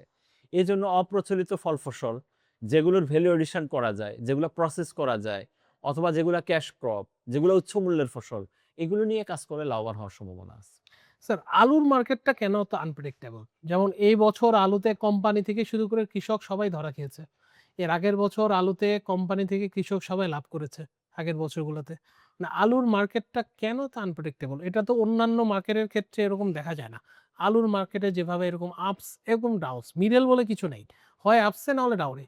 আলুর মার্কেটটা স্যার এমন। আচ্ছা, আলু চাষ হয় কোথায়? আমরা নর্দার্ন বেল্টে, তাই না? আর এদিকে মুন্সিগঞ্জে, সুনির্দিষ্ট কিছু এলাকায়। তা আমরা কি হয়, এটা জোয়ার ভাটার মতো। বাংলাদেশ তো উপকূলীয় দেশ। এই উপকূলে এটা আমরা বলি পৃথিবীর সবচেয়ে বড় বদ্বীপ। উপকূলীয় প্রকৃতি যেমন জোয়ার ভাটা থাকে, এই দেশের মানুষের মধ্যেও জোয়ার ভাটা চলে। সে যে কখন কোন দিকে জোয়ার চলে আসবে বলা কঠিন। তো যে বছর আলু করে সবাই মিলে আলু চাষ শুরু করে দিল। কারণ গত বছর দাম বেশি ছিল। ৬০, ৭০, ৮০ টাকায় এবছর সবাই আলু করলো। সবাই করে এবছর দামটা কোথায় নিয়ে গেল? ১০ টাকায় নিয়ে গেল। আবার পরের বছর কি হবে? কেউই করবে না। আবার এটা হয়ে যাবে ৫০ টাকা। এই যে জায়গাটা থেকে আমরা বের করতে পারতেছি না। যে সবাই মিলে এক ফসলের মনোকালচারে গেলে এটা তো দাম পড়ে যাবে। কারণ আমার মার্কেট সাইজ তো ছোট। আর আলুর ক্ষেত্রে আরো অনেকগুলো রেগুলেশন হয়ে গেছে। আলুর প্রোডাক্টিভিটি অনেক বেড়ে গেছে। আগের যে প্রোডাক্টিভিটি এখন দ্বিগুণ, তিনগুণ প্রোডাক্টিভিটি হয়ে গেছে আলুর। এবং আলুর ফলন বেড়েছে, উৎপাদনও বেড়েছে। এখন এজন্য আমরা বিদেশি মার্কেট খুঁজতেছি। আমরা ভিয়েতনামে ট্রাই করতেছি, নেপালে ট্রাই করতেছি, রাশিয়াতে ট্রাই করতেছি। যে আমার হিউজ আলু আছে, তুমি চাইলে নিতে পারো। তো এখন আমি যদি এই বিদেশি মার্কেটগুলো ওপেন করতে পারি তাহলে আবার আলুর দামটা একটু বাড়বে। আমরা কি প্রসেস করতে পারি চিপস হ্যাঁ, বানিয়ে এখন দিতে অনেক পারি হচ্ছে। কিনা? অনেকেই করতেছে। যেমন আমাদের ফ্লেক্স হয়, আমাদের চিপস হয়। আপনি দেখেন লেইজ যে চিপসটা আছে, এটার আলুটা তো একসময় ইন্ডিয়া থেকে আসতো। এখন আমরা ইন্ডিয়া থেকে বীজ নিয়ে এসে আমরা বাংলাদেশে ওই আলুটা প্রোডাকশন করতেছি। এখন যে বিষয়টাকে আপনাকে খেয়াল করতে হবে, বাংলাদেশে যে আলুটা হয় এটা হলো টেবিল পটেটো। টেবিল পটেটো মানে কি রান্না করে খাওয়ার জন্য আলু। আপনাকে এখন কমার্শিয়াল ভ্যারাইটি না, ইন্ডাস্ট্রিয়াল ভ্যারাইটি দিতে হবে। আমরা এতদিন কমার্শিয়াল ভ্যারাইটি দিচ্ছি। এখন আমাকে দিতে হবে ইন্ডাস্ট্রিয়াল ভ্যারাইটি। যে এই আলুটা শুধুমাত্র ফ্লেক্সের জন্য। এই আলুটা কিসের জন্য? শুধু স্টার্চের জন্য। এই আলুটা চিপসের জন্য। এই আলুটা ফ্রেঞ্চ ফ্রাইয়ের জন্য। তার মানে আমি এই যে ভ্যালু এডেড প্রোডাক্টের জন্য আমাকে স্পেশাল ভ্যারাইটি আলুতে দিতে হবে। তাহলে কি হবে? তাহলে আমার ইন্ডাস্ট্রিগুলো সেভাবে ডেভেলপ হবে এবং আলুর বহুমুখী বৈচিত্র্যময় জায়গায় সে চলে যাবে। শুধুমাত্র টেবিল পটেটোতে থাকবে না। কিন্তু আপনি এখন যা প্রোডাকশন করেন তার 99.9% হলো টেবিল পটেটো। আপনি তরকারি খাইলে খাইতে পারবেন, না খাইলে কিছু করা যায় না। না খেলে কি? তাহলে তো আপনার একটা সংকট হয়েই যাবে। আইফার্মার, আমি চমৎকার একটা কথা শুনলাম যে আইফার্মার আপনারা টোল ফ্রি অ্যাডভাইজরি সার্ভিস প্রদান করেন কৃষকদেরকে। এটা একটা চমৎকার উদ্যোগ। আমি মনে করি প্রাইভেট সেক্টরে আপনারা এই যে বিনামূল্যে, বিনা খরচে কৃষকদেরকে যেকোনো সমস্যার সমাধান দিচ্ছেন। এটা আমার মনে হয় এটা আরো অনেক বেশি প্রচার হওয়া দরকার। মানুষের ভিতরে জানানোর দরকার এবং এই উদ্যোগটাকে আরো বেশি সম্প্রসারিত করা দরকার। এটা আপনাদের একটি চমৎকার উদ্যোগ। আমি এটা শুভকামনা রাখি যে আপনাদের এই উদ্যোগটা সারা দেশে ছড়িয়ে পড়ুক। স্যার আমরা মানে এতক্ষণ কথা বলতেছি স্যার গ্যাপ সার্টিফিকেট। এই গ্যাপ জিনিসটা কি আসলে স্যার? আচ্ছা, জিএপি বা গ্যাপ এটাকে যদি আমরা ইংলিশে বলি এটাকে বলে গুড এগ্রিকালচারাল প্র্যাকটিস। বাংলায় বলে উত্তম কৃষি চর্চা। আসলে এটা আহামরি কিছু না। এটা হলো কৃষিতে আমি যখন ফসল ফলাই, এই উৎপাদনের আগ থেকে শুরু করে ভোক্তার কাছে পৌঁছানো পর্যন্ত পুরো সিস্টেমের মধ্যে এমন কিছু ভালো প্র্যাকটিস, যেই ভালো প্র্যাকটিসগুলো যদি করি, ভালো অনুশীলনগুলো যদি আমি চর্চা করি, তাহলে আমার ফসলটা কি থাকবে? নিরাপদ থাকবে। এই ফসলটাকে নিরাপদ করার যে বিষয়গুলো, নিয়মকানুনগুলো, এটাকে আমরা বলি জিএপি বা গুড এগ্রিকালচারাল প্র্যাকটিস। আপনাকে যদি আমি একটু উদাহরণ দিই, ধরেন ২-১ টা উদাহরণ দিই। যখন আপনি জিএপি করবেন এই সার্টিফিকেটটা নেওয়ার জন্য বলবে আপনার ফসলের জমিতে চারপাশে নেটের বেড়া থাকতে হবে অথবা একটা বেড়া থাকতে হবে। কেন? যাতে ফসলের জমিতে গরু, ছাগল, হাঁস, মুরগি, কুকুর, বিড়াল ঢুকতে না পারে। ঢুকলে এগুলো মলমূত্র ত্যাগ করবে, সেটা সংক্রমণ হইতে পারে ফসলের সাথে। তাহলে এইজন্য বলছে যখন তুমি ফসলটা হারভেস্ট করবা তোমার হাতটাকে সাবান দিয়ে ধুইতে হবে, এছাড়া ফলটা ধরা যাবে না, ফসল ধরা যাবে না, যাতে কোনো জীবাণু সংক্রমণ না ঘটে। ফসলটাকে মাটিতে রাখা যাবে না, একটা পরিষ্কার প্লাস্টিকের ক্যারেটে রাখতে হবে। এই যে ভালো, ভালো নিয়মকানুন, এই নিয়মকানুনগুলো যখন আমি চর্চা করব, তখনই কিন্তু আমি এই জিএপি বা গ্যাপ সার্টিফিকেটটা পাবো।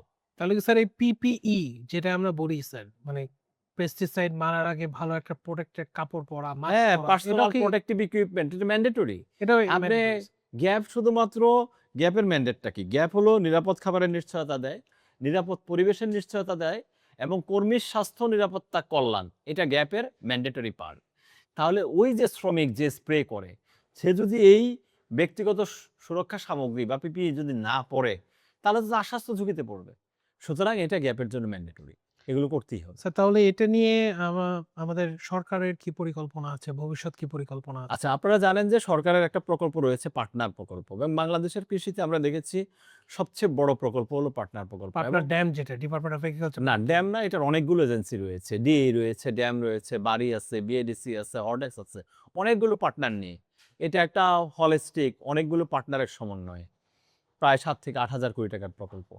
আপনি যদি পার্টনারের এই বাণিজ্যিক কৃষিকে টেকসই করা, খাদ্য নিরাপত্তাকে সমুন্নত করা এবং আমার ফলনটা বাড়ানো, এই সামগ্রিক সবগুলো বিষয় নিয়ে খাদ্য এবং পুষ্টি নিরাপত্তা।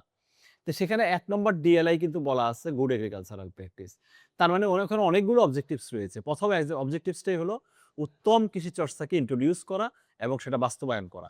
এবং সেখানে একটা লক্ষ্যমাত্রা ধরা হয়েছে সম্ভবত আগামী ২ বছরের ভিতরে সেখানে ৩ লক্ষ হেক্টর জমিকে গ্যাপ সার্টিফিকেশনের আওতায় আনতে হবে।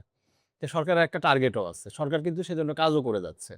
তার মানে আমরা দেখতে পাচ্ছি যে সরকার খুবই আন্তরিক। কারণ সরকার আন্তরিক দুটো কারণে। যখন একটা ফল, ফসল, শাকসবজি আমার গ্যাপ সার্টিফাইড হবে, আমি নিশ্চিন্ত থাকতে পারবো যে আমার এই ফসলটা নিরাপদ। নিরাপদের আমি একটা অ্যাসুরেন্স পাচ্ছি। আর যখন এই সার্টিফিকেট গুলো বাড়বে তখন কি আমার রপ্তানিটা বাড়বে। তো সামগ্রিক সবকিছু বিষয়ের কারণে সরকার এখন এখানে অনেক বেশি কনসেনট্রেশন দিচ্ছে। প্রাইভেট সেক্টর গুলো এগিয়ে আসছে। কিন্তু কৃষকের সবচেয়ে বড় সমস্যা যেটা, সে হলো সে ন্যায্য মূল্যটা পাবে কিনা। ধরেন একটা শসার দাম হলো সে ৳২০ বিক্রি করলো প্রতি কেজি। কিন্তু সে যেটা গ্যাপ করলো, এত নিয়মকানুন মেনে করলো, সেটা যদি সে ৳২২ না পায়, ৳২৫ না পায়, তাহলে তো তার উৎসাহটা থাকবে না। কিন্তু আমরা ওই যে নিরাপদ ফল ফসলের জন্য আলাদা মার্কেট প্লেস তৈরি করতে পারি নাই। আলাদা জায়গা তৈরি করতে পারি নাই। এটা হলো সবচেয়ে বড় চ্যালেঞ্জ। যদি আমি আলাদা একটা জায়গা তৈরি করতে পারি, তাহলে নিঃসন্দেহে এটা খুব জনপ্রিয় হবে। স্যার বিষয়টা তো ভাইস ভার্সাও হতে পারে। যেই খাবারটা এখন আমার গ্যাপ সার্টিফাইড সেটা ৳২০ থাকলো। আর যেটা হচ্ছে গ্যাপ সার্টিফাইড না, এটা আমি ৳৫ করে দিলাম বা ৳১০ করে দিলাম। কিভাবে দিব? মানে এটা তো আসলে কন্ট্রোল করা যায় না। হ্যাঁ, নিয়ন্ত্রণ করা যায় না। এটা হলো কি আপনাকে আমি একটা গল্প বলি। এটা সৈয়দ মুজতবা আলী আমাদের একটা রম্য লেখক ছিলেন। উনার একটা বই আছে, একটা বই কিনা নামে একটা প্রবন্ধ আছে। আপনি পড়ছেন কিনা আমি জানি না। না এটাকে পড়া। এখন এখানে পাঠককে প্রশ্ন করে যে, "আপনারা বই কিনেন না কেন?" সে বলে কি, "বইয়ের দাম বেশি এজন্য আমি কিনি না।" হ্যাঁ? আর যিনি প্রকাশক তাকে প্রশ্ন করে যে, "আপনি বইয়ের দাম কমান না কেন?" বলে যে, "পাঠক কিনে না, তাই আমি দাম কমাই না।" মানে ভাইস ভার্সা আপনি যেটা বললেন। প্রকাশক বলতেছে, "পাঠক কিনে না এজন্য আমি দাম কমাইতে পারি না।" আর পাঠক কি বলে? যে, "বইয়ের দাম কমে না, সেজন্য আমি কিনতে পারি না।" আমাদের অবস্থাটা ঐরকম হয়ে গেছে। আমরা থাইল্যান্ডে আমরা তালাত থাই হোলসেল মার্কেটে গিয়েছি। আরো অনেকগুলো হোলসেল মার্কেটে আমি গিয়েছি ব্যক্তিগতভাবে। সেখানে তাদের গ্যাপ সার্টিফাইড পণ্যের জন্য আলাদা শেড আছে। আমরা তো ওইভাবে একটা হোলসেল মার্কেটও দাঁড় করাইতে পারি না। ওইভাবে জায়গাও করে দিতে পারি না। তাদের যেগুলো ওদের প্রতিটা মার্কেটেই ল্যাবরেটরি থাকে। ওই ল্যাবে যেগুলো টেস্ট হয়ে ভিতরে ঢুকে সেটার জন্য শেড আলাদা।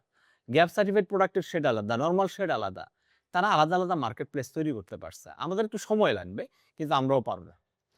আচ্ছা স্যার, আরেকটা বিষয় স্যার, সেটা হচ্ছে আমাদের কৃষিতে এখন নতুন টেকনোলজি অ্যাডাপ্ট আসতেছে। নতুন টেকনোলজি আসতেছে, অ্যাডাপ্টেশন হচ্ছে আস্তে, আস্তে। তো এই যে স্যার তরুণদের সাথে প্রবীণদের যে স্যার ভূমিকাটার কথা আপনি বললেন। তো টেকনোলজিক্যাল দিক থেকে স্যার এই প্রবীণরা কি সাউন্ড না নবীনরা সাউন্ড? এই যে নতুন অবশ্যই নবীনরা সাউন্ড। এটা তাহলে তো স্যার এটা সকল ক্ষেত্রেই, শুধু কৃষি না। আমরা দেখি যে আপনি চিন্তা করেন আপনার বাবা যখন এই ল্যাপটপ ইউজ করতো, মোবাইল ইউজ করতো, উনি কতটা স্কিল ছিলেন? আপনার অবস্থানটা কি? অথবা আপনার যে বাচ্চা হবে, ছেলে-মেয়ে হবে তো আরো ফাস্ট হবে। সুতরাং আমরা দেখেছি যে তরুণরাই আসলে এখানে সাউন্ড। আপনি যারা আই-ফার্মার অফিসে আপনারা একটু খেয়াল করে দেখেন। এখানে কি প্রবীণ বেশি না নবীন বেশি? আপনার এখানে তো প্রবীণ নাই। মানে সবাই নবীন। মানে এটা একটা নবীনের জায়গা। কেন? কারণ আপনারা এই টেকনোলজি নিয়ে কাজ করেন। আপনারা নতুন চিন্তাভাবনা নিয়ে কাজ করেন, নতুন ভাবনা নিয়ে কাজ করেন। এই নতুন ভাবনার জায়গায় তরুণরাই কিন্তু নেতৃত্ব দেয়। স্যার এই যে এখন স্প্রেইং এর ক্ষেত্রে একটা নতুন টেকনোলজি এসেছে ড্রোন দিয়ে স্প্রে করা। রাইট। এই টেকনোলজিটাকে স্যার আপনি কিভাবে দেখছেন? আমি এটাকে পজিটিভলি নেই। কারণ আমরা দেখেছি যে আমাদের কৃষকদের মধ্যে বিভিন্ন ধরনের রোগবালাইয়ের সংক্রমণের হার এমনভাবে বেড়েছে এবং এর সাথে পেস্টিসাইডের সরাসরি একটা সংযোগ রয়েছে। আপনি যখন ড্রোন দিয়ে করবেন দুটো কাজ ঘটবে, দুটো ঘটনা ঘটবে। আপনি কিন্তু আর পেস্টিসাইডের সংস্পর্শে থাকলেন না। আপনি দূর থেকে ড্রোন দিয়ে স্প্রে করলেন ১। ২ নম্বর হলো এই ড্রোন যখন আসবে তখন কিন্তু আমার মানুষের স্বাস্থ্যটা ভালো হয়ে গেল। তার আর কোনো সংকট থাকলো না। আরেকটা হলো আমার অনেক কর্মসংস্থান হবে। দেখবেন আপনার স্কুলে পড়ে, কলেজে পড়ে একটা ছেলে সে পার্ট টাইম ড্রোন দিয়ে স্প্রে করে আসবে। সে একটা পার্ট টাইম ইনকামের একটা জায়গা তৈরি হয়ে গেল। আপনি তাদেরকে একটু ট্রেনিং দিয়ে কিন্তু তাদেরকে মাঠে নামায় এখন দিতে তো পারবেন। লোকও পাওয়া যায় না তারপরে আপনি এগ্রিকালচারাল। দেখেন যে আমরা যখন স্প্রে করতে যাই আমার কিন্তু কৃষিতে কাজ করার লোক পাই না। হ্যাঁ, এখন এটা একটা বড় সংকট। সে কিছু লোক পাওয়া যায় না স্প্রে করার জন্য। সেটাও একটা কাজ হবে। তাহলে অল্প সময়ে কার্যকরীভাবে এই প্রযুক্তি তো আমাদেরকে এই সুবিধাগুলো দেয়। প্রযুক্তি আপনার সময়কে সেভ করবে, প্রযুক্তি আপনার অর্থের সেভ করবে, প্রযুক্তি আপনার কাজটাকে সহজ করে দিবে, প্রযুক্তি কাজটাকে অনেক দক্ষভাবে করবে। এটাই তো প্রযুক্তি। যে প্রযুক্তিকে যত বেশি আমরা কৃষিতে নিয়ে যেতে পারবো, তত কৃষি কিন্তু আমার টেকসই হবে, তত কৃষি লাভজনক হবে। স্যার এই প্রযুক্তি থেকে আসি স্যার যে এই যে আর্টিফিশিয়াল ইন্টেলিজেন্স বা এআই, জি, এখন হচ্ছে চ্যাট জিপিটির যুগ চলতেছে, কেউ ডিপসিক, আই ফার্মারও কিন্তু স্যার এই চ্যাট জিপিটির মতো একটি সফটওয়্যার নিয়ে কাজ করছে যেটা নাম হচ্ছে কৃষি মাস্টার। তো স্যার আপনার কাছে কি মনে হয় যদি এটাকে আমরা চ্যাট জিপিটি লাইক ইউজ করাইতে পারি, যে আপনি কৃষি রিলেটেড যে কোনো একটা প্রশ্ন আপনি কৃষি মাস্টারকে করবেন, সে হচ্ছে সাথে সাথে একটা ভ্যালিড অ্যান্সার দিবে, এটার কি স্যার আপনি কোনো নেগেটিভ পয়েন্ট দেখেন কিনা যে না এটা তো কোনো কৃষিবিদ দেয় নাই, যেহেতু আমাদের কৃষি নীতিমালাতে হচ্ছে পরিষ্কার করে বলা আছে যে যেকোনো বালাইনাশকের হচ্ছে ব্যবহার করতে গেলে এটা প্রেসক্রিপশন কোনো কৃষিবিদ হতে আসতে হবে। তো এই চ্যাট জিপিটি বা কৃষি মাস্টার ইউজ করে যদি এখন এটা আমরা কাজ করা শুরু করি, সেক্ষেত্রে কি স্যার এটার কোনো আপনি নেগেটিভ পয়েন্ট দেখেন কিনা স্যার? আচ্ছা, ১ম কথা হলো আসলে বারাণসী বিধিমালাতে আমরা এ ধরনের কোনো আইন রাখি নাই যে প্রেসক্রিপশন ম্যান্ডেটরি আমরা এখনো করি নাই। Okay sir. কারণ বাংলাদেশের মতো দেশে এটা বেশ চ্যালেঞ্জিং। কিন্তু আমরা চিন্তা করি যে এটা পাইলটিং করা যেতে পারে। এখনো এটা ম্যান্ডেটরি করা হয় নাই। ২ নম্বর বিষয় হলো এআই। এআই যে আমাদের ইয়ুথদের কাছে যতটা পরিচিত সেটা কিন্তু এখনো আমাদের কৃষক, কৃষিজীবী মানুষ, আমার প্রান্তিক লেভেলের লোকজন তাদের কাছে এখনো অতটা পরিচিত না। এখন বিষয়টা হলো নতুন, নতুন প্রযুক্তি। তাকে যদি আপনি বুঝাইতে পারেন যে আপনি এখানে মুখে বলবেন, আমার এই সমস্যাটা সে সমাধানটা দিয়ে দেবে। এখানে ২ টো চ্যালেঞ্জ। একটা চ্যালেঞ্জ আমি দেখি যে অ্যাকুরেসি অফ দ্যা ইনফরমেশন। সে যথাযথ ইনফরমেশনটা দিতে পারে কিনা। বাংলাদেশের কনটেক্সট এ। আপনার গ্লোবাল কনটেক্সট এ না। সে এমন একটা ওষুধের নাম বলল সেটা বাংলাদেশে না ইন্ডিয়াতে আছে। তাহলে কিন্তু হবে না। আমার বাংলাদেশের কনটেক্সট এ লোকালাইজেশনটা করা। ২ নম্বর চ্যালেঞ্জ যেটা সেটা হলো আমাদের যে কৃষক, কৃষিবিদ কৃষি নিয়ে যারা কাজ করে সে টাইপ করতে চায় না। সে মুখে বলতে চায়। মানে আমি এই যে আমি ভয়েস দিতে চাই। সে ভয়েসে বলল যে আমার এই সমস্যাটা আপনি সমাধান দেন। এখন তার ভয়েসকে রিকগনাইজ করতে পারে কিনা? আমার লোকাল ডায়ালেক্টের সমস্যা রয়েছে। আমার নোয়াখালীর একজন কৃষক যে ভাষায় কথা বলবে, চিটাগংয়ের কৃষক ওই ভাষায় কথা বলবে না। সিলেটের কৃষক ওই ভাষায় কথা বলবে না। আপনি যে এই যে এগ্রি জিপিটি অথবা মাস্টার, কৃষি মাস্টার। তো কৃষি মাস্টার সেটাকে ধরতে পারে কিনা? সে বরিশালের অ্যাকসেন্ট বোঝে কিনা? সে নোয়াখালীর অ্যাকসেন্ট বোঝে কিনা? সিলেটের অ্যাকসেন্ট বোঝে কিনা? এটা যদি সে ধরতে পারে, বুঝতে পারে, তাহলে এটা তো একটা ফ্যান্টাস্টিক কাজ হবে। এবং সে ফিডব্যাকও দিবে তার অ্যাকসেন্টে। ওইভাবে ফিডব্যাক দিবে। তাহলে চমৎকার একটা কাজ হবে। ধরেন আপনি ভয়েস দিলেন যে আমার জমিতে এখন পাতা কুঁকড়ে যেতেছে। আমি আজকে মরিচ গাছে দেখলাম সব পাতা উপরের দিকে কুঁকড়ে যেতেছে। আমি এখন কি করব? এখন সেও কিন্তু ফিডব্যাকটা যদি সে ভয়েসে দেয়, তাহলে তার জন্য খুব কনভিনিয়েন্ট হলো। এবং সে ভয়েসটা যদি এই প্রমিত বাংলায় না হয়ে তার লোকাল বাংলায় হয়, বরিশালের ল্যাঙ্গুয়েজে হয়, তাহলে তো সে তারে দোস্ত মনে করবে যে, "এ আমার জায়গা মতো আমি পাইছি। ভালো একটা জিনিস পাইছি। আর এ তো বরিশালের কথা ভাষায় কথা বলে।" তাহলে এই জায়গাটাতে যদি আমি কাজ করতে পারি, এইটা হলো তার কমফোর্ট জোন। এটা হলো তার ভালো লাগার জায়গা। তাহলে কিন্তু আপনার এটা ভালো ক্লিক করবে। তবে চ্যালেঞ্জ আছে। স্যার আপনি যে জি। স্যার বিষয়গুলো স্যার আমাদেরকে বললেন স্যার, কৃষি মাস্টার নিয়ে কিন্তু স্যার আমরা অলরেডি এই কাজটা করছি। ভয়েস নিয়ে আমরা অলরেডি এই কাজটা করতেছি স্যার। আর আপনি যে স্যার বাহ! রিজিয়ন ওয়াইজ এর যে কথাটা বললেন হুম, স্যার, হুম, হুম। বরিশালের ভাষায় কথা বলা, সিলেটের ভাষায় কথা বলা, এটা নিয়ে স্যার আমরা কাজ করব স্যার। এই আঞ্চলিক জিনিসটা খুব, ভাষায়। হ্যাঁ, হুম, এই জিনিসটা খুব ইন্টারেস্টিং একটা পয়েন্ট স্যার। আমার কাছেও মনে হচ্ছে স্যার এই জিনিসটা নিয়ে কাজ করা যায়। রাইট। আরেকটা বিষয় স্যার আমি আপনার জ্ঞাতার্থে একটু বলে রাখি স্যার। আমরা কিন্তু স্যার একটা প্রজেক্ট নিয়ে কাজ করছি যেখানে কোনো ছবি সমস্যা। তুললে স্মার্ট একটা ফোন থাকলে সে যদি ছবি তুলে কোনো একটা ক্রপের কোনো একটা সমস্যার, ওই ছবির মাধ্যমে ওই সমস্যাটা ডিটেক্ট করতে পারবে স্যার। বাহ! এইটা নিয়েও আমরা হচ্ছে স্যার কাজ করছি স্যার। আপনার কাছে কি মনে হয় স্যার এই টেকনোলজি গুলা কি বাংলাদেশের মানুষ অব অ্যাডপ্ট করতে পারবে স্যার? অবশ্যই পারবে। কৃষক তো সেটাই চায়। সে ইনস্ট্যান্ট সমাধান চায়। সে ছবি তুলবে, দিবে, সে সমাধান পেয়ে যাবে। মাঠের থেকে। এখন আপনি দেখেন একসময় বাটন ফোন ছিল। এখন কিন্তু স্মার্টফোন সবার কাছেই আছে। এখন ইন্টারনেট সবাই ইউজ করে। গ্রামে-গঞ্জে ইন্টারনেট চলে গেছে। আগামী দিনে এটা আরো বাড়বে। সুতরাং এই যে ইনস্ট্যান্ট সার্ভিস, তাকে সেবার জন্য বসে থাকতে হয় না। সে তাৎক্ষণিক পায়। সেটা সে যে প্ল্যাটফর্মে পাবে সে ওখানেই যাবে। তার দরকার হলো সেবা। যার যেটা দরকার। আপনি অসুখ হলে কি করেন? ঘরে বসে থাকেন? ডাক্তারের কাছে যান। কারণ আপনি ওখানে গেলে সলিউশনটা পাবেন, তাই তো? তো কৃষকও যেখানে সেবা পাবে সেখানেই যাবে। এবং যত দ্রুত পাবে, যত কম খরচে পাবে, যত কমফোর্টেবল পাবে, তার জন্য যেটা ভালো হয় সেখানে সে যাবে। ওকে স্যার, আমরা এখন স্যার আপনার সাথে একটা ছোট গেম খেলতে যাবো স্যার। আচ্ছা। র‍্যাপিড ফায়ার প্রশ্ন হবে স্যার, ১০ টা প্রশ্ন এক কথায় উত্তর স্যার। বাহ! আপনি স্যার রেডি এটা স্যার? এটা আমার জন্য নতুন অভিজ্ঞতা। শুরু করেন। হ্যাঁ। ওকে আমরা স্যার। ১ম প্রশ্ন, বাংলাদেশে কৃষির এক লাইনে একটি সমস্যার কথা বলবেন। বাংলাদেশের কৃষির সমস্যা হলো জলবায়ুগত পরিবর্তন, প্রাকৃতিক দুর্যোগ এবং কৃষি উপকরণের দাম বৃদ্ধি। এগুলোই হলো এখন সবচেয়ে বড় সমস্যা। কৃষকের সবচেয়ে বড় ভুল। আ ভুল না, কৃষকের আমি মনে করি সবচেয়ে বড় সমস্যার জায়গাটা মানে ভুল যে জায়গাটাতে সে ভুল করে, যথাযথ সেবা পায় না, যথাযথ তথ্য পায় না। এবং যথাযথ তথ্য না পাওয়ার কারণে সে অনেকগুলো ভুল করে। ভবিষ্যতের সবচেয়ে সম্ভাবনাময় ফসল। উচ্চ মূল্যের ফসল এবং বিভিন্ন ধরনের হর্টিকালচারাল ক্রপস, ফ্লাওয়ার হতে পারে, ক্যাশ ক্রপ হতে পারে। এই ধরনের যেটাতে লাভ বেশি হবে কৃষক সেদিকেই যাবে। অতিরিক্ত কীটনাশক ব্যবহারের দায় কার? এ দায় সবার। এটা আমার আপনার সবাই। এটা প্রাইভেট সেক্টর যেমন দায়ী, আমার রেগুলেটরি বডি দায়ী, সবাই দায়ী। কারণ আমরা অথবা আমার সম্প্রসারণ যারা আমরা কৃষির সাথে কাজ করি সবাই কম বেশি দায়ী। নকল পণ্যের দায় কে নেবে? নকল পণ্যের দায়টাও একই রকম যে প্রাইভেট সেক্টরকেই সচেতন হতে হবে, তাকে আইন কানুন মানতে হবে। একই সাথে আমরা যারা নজরদারি করি সরকারি প্রতিষ্ঠান, তাদেরকে আরো বেশি সচেতন হতে হবে। জৈব কৃষি কি আসলেই বাস্তবসম্মত? বাংলাদেশের মতো প্রেক্ষাপটে আমরা জৈব কৃষিকে খুব বেশি বাস্তবসম্মত মনে করি না। বরং আমরা নিরাপদ কৃষিটাকে অনেক বেশি গুরুত্ব দিতে চাই। কৃষিতে অভিজ্ঞতা না বিজ্ঞান কোনটা সবচেয়ে টেকসই? দুটোর সমন্বয়। এখানে আবার বিজ্ঞান প্রযুক্তি যেমন লাগবে, আবার অভিজ্ঞতাও লাগবে। শিক্ষিত তরুণরা এগ্রিকালচারাল সাইডে এত বেশি মাঠে আসে না কেন? যতটা আমরা ইঞ্জিনিয়ারিং বা ডাক্তারের সাইডে দেখি।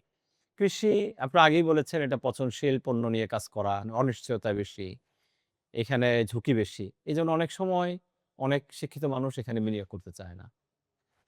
একজন কৃষকের জন্য একটা টিপস। একটা টিপস, জেনে শুনে বুঝে কৃষিতে আসুন।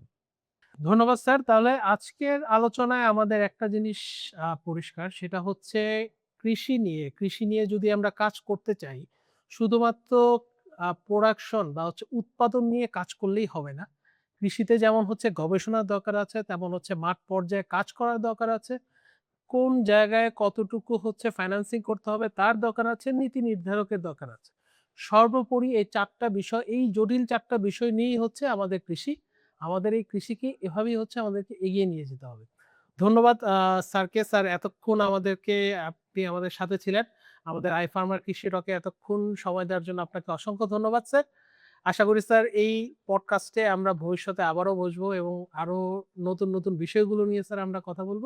স্যার সর্বোপরি আমাদের দর্শকদের জন্য যদি স্যার কিছু বলতে চান। অনেক ধন্যবাদ। আমরা একটা লম্বা আলোচনা করলাম এবং iFarmer কৃষি টক এটাতে আমার আজকে ১ম অংশগ্রহণ। আমাকে আমন্ত্রণ জানানোর জন্য ধন্যবাদ এবং কৃতজ্ঞতা। ডেফিনিটলি আমরা যারা কৃষিতে কাজ করি, আমরা চাই বাংলাদেশের কৃষির উন্নয়ন ঘটুক। আমরা কৃষি নিয়ে সারা বিশ্বের বুকে মাথা উঁচু করে দাঁড়াতে চাই। যে এটা আমাদের সম্পদ, এটাই আমাদের প্রত্যাশার জায়গা। তো সে জায়গায় iFarmer এর মতো প্রতিষ্ঠানগুলো এগিয়ে এসেছে কৃষি এবং কৃষকের কল্যাণে, সেটা আমাদেরকে আশাপ্রদ করে। এবং আমরা মনে করি যে এ ধরনের প্রতিষ্ঠানগুলোর মাধ্যমে প্রাইভেট সেক্টর অনেক বেশি শক্তিশালী হবে কৃষিতে। আমাদের কৃষি অনেক বেশি বাণিজ্যিকীকরণ হবে। আমাদের কৃষকরা অনেক বেশি আধুনিক প্রযুক্তি পাবে, আধুনিক কৃষি উপকরণ পাবে এবং কৃষি লাভজনক হবে এবং কৃষিকে আমরা টেকসই ও নিরাপদ করতে পারবো। এই প্রত্যাশা আমার সকলের প্রতি থাকবে। Thank you sir.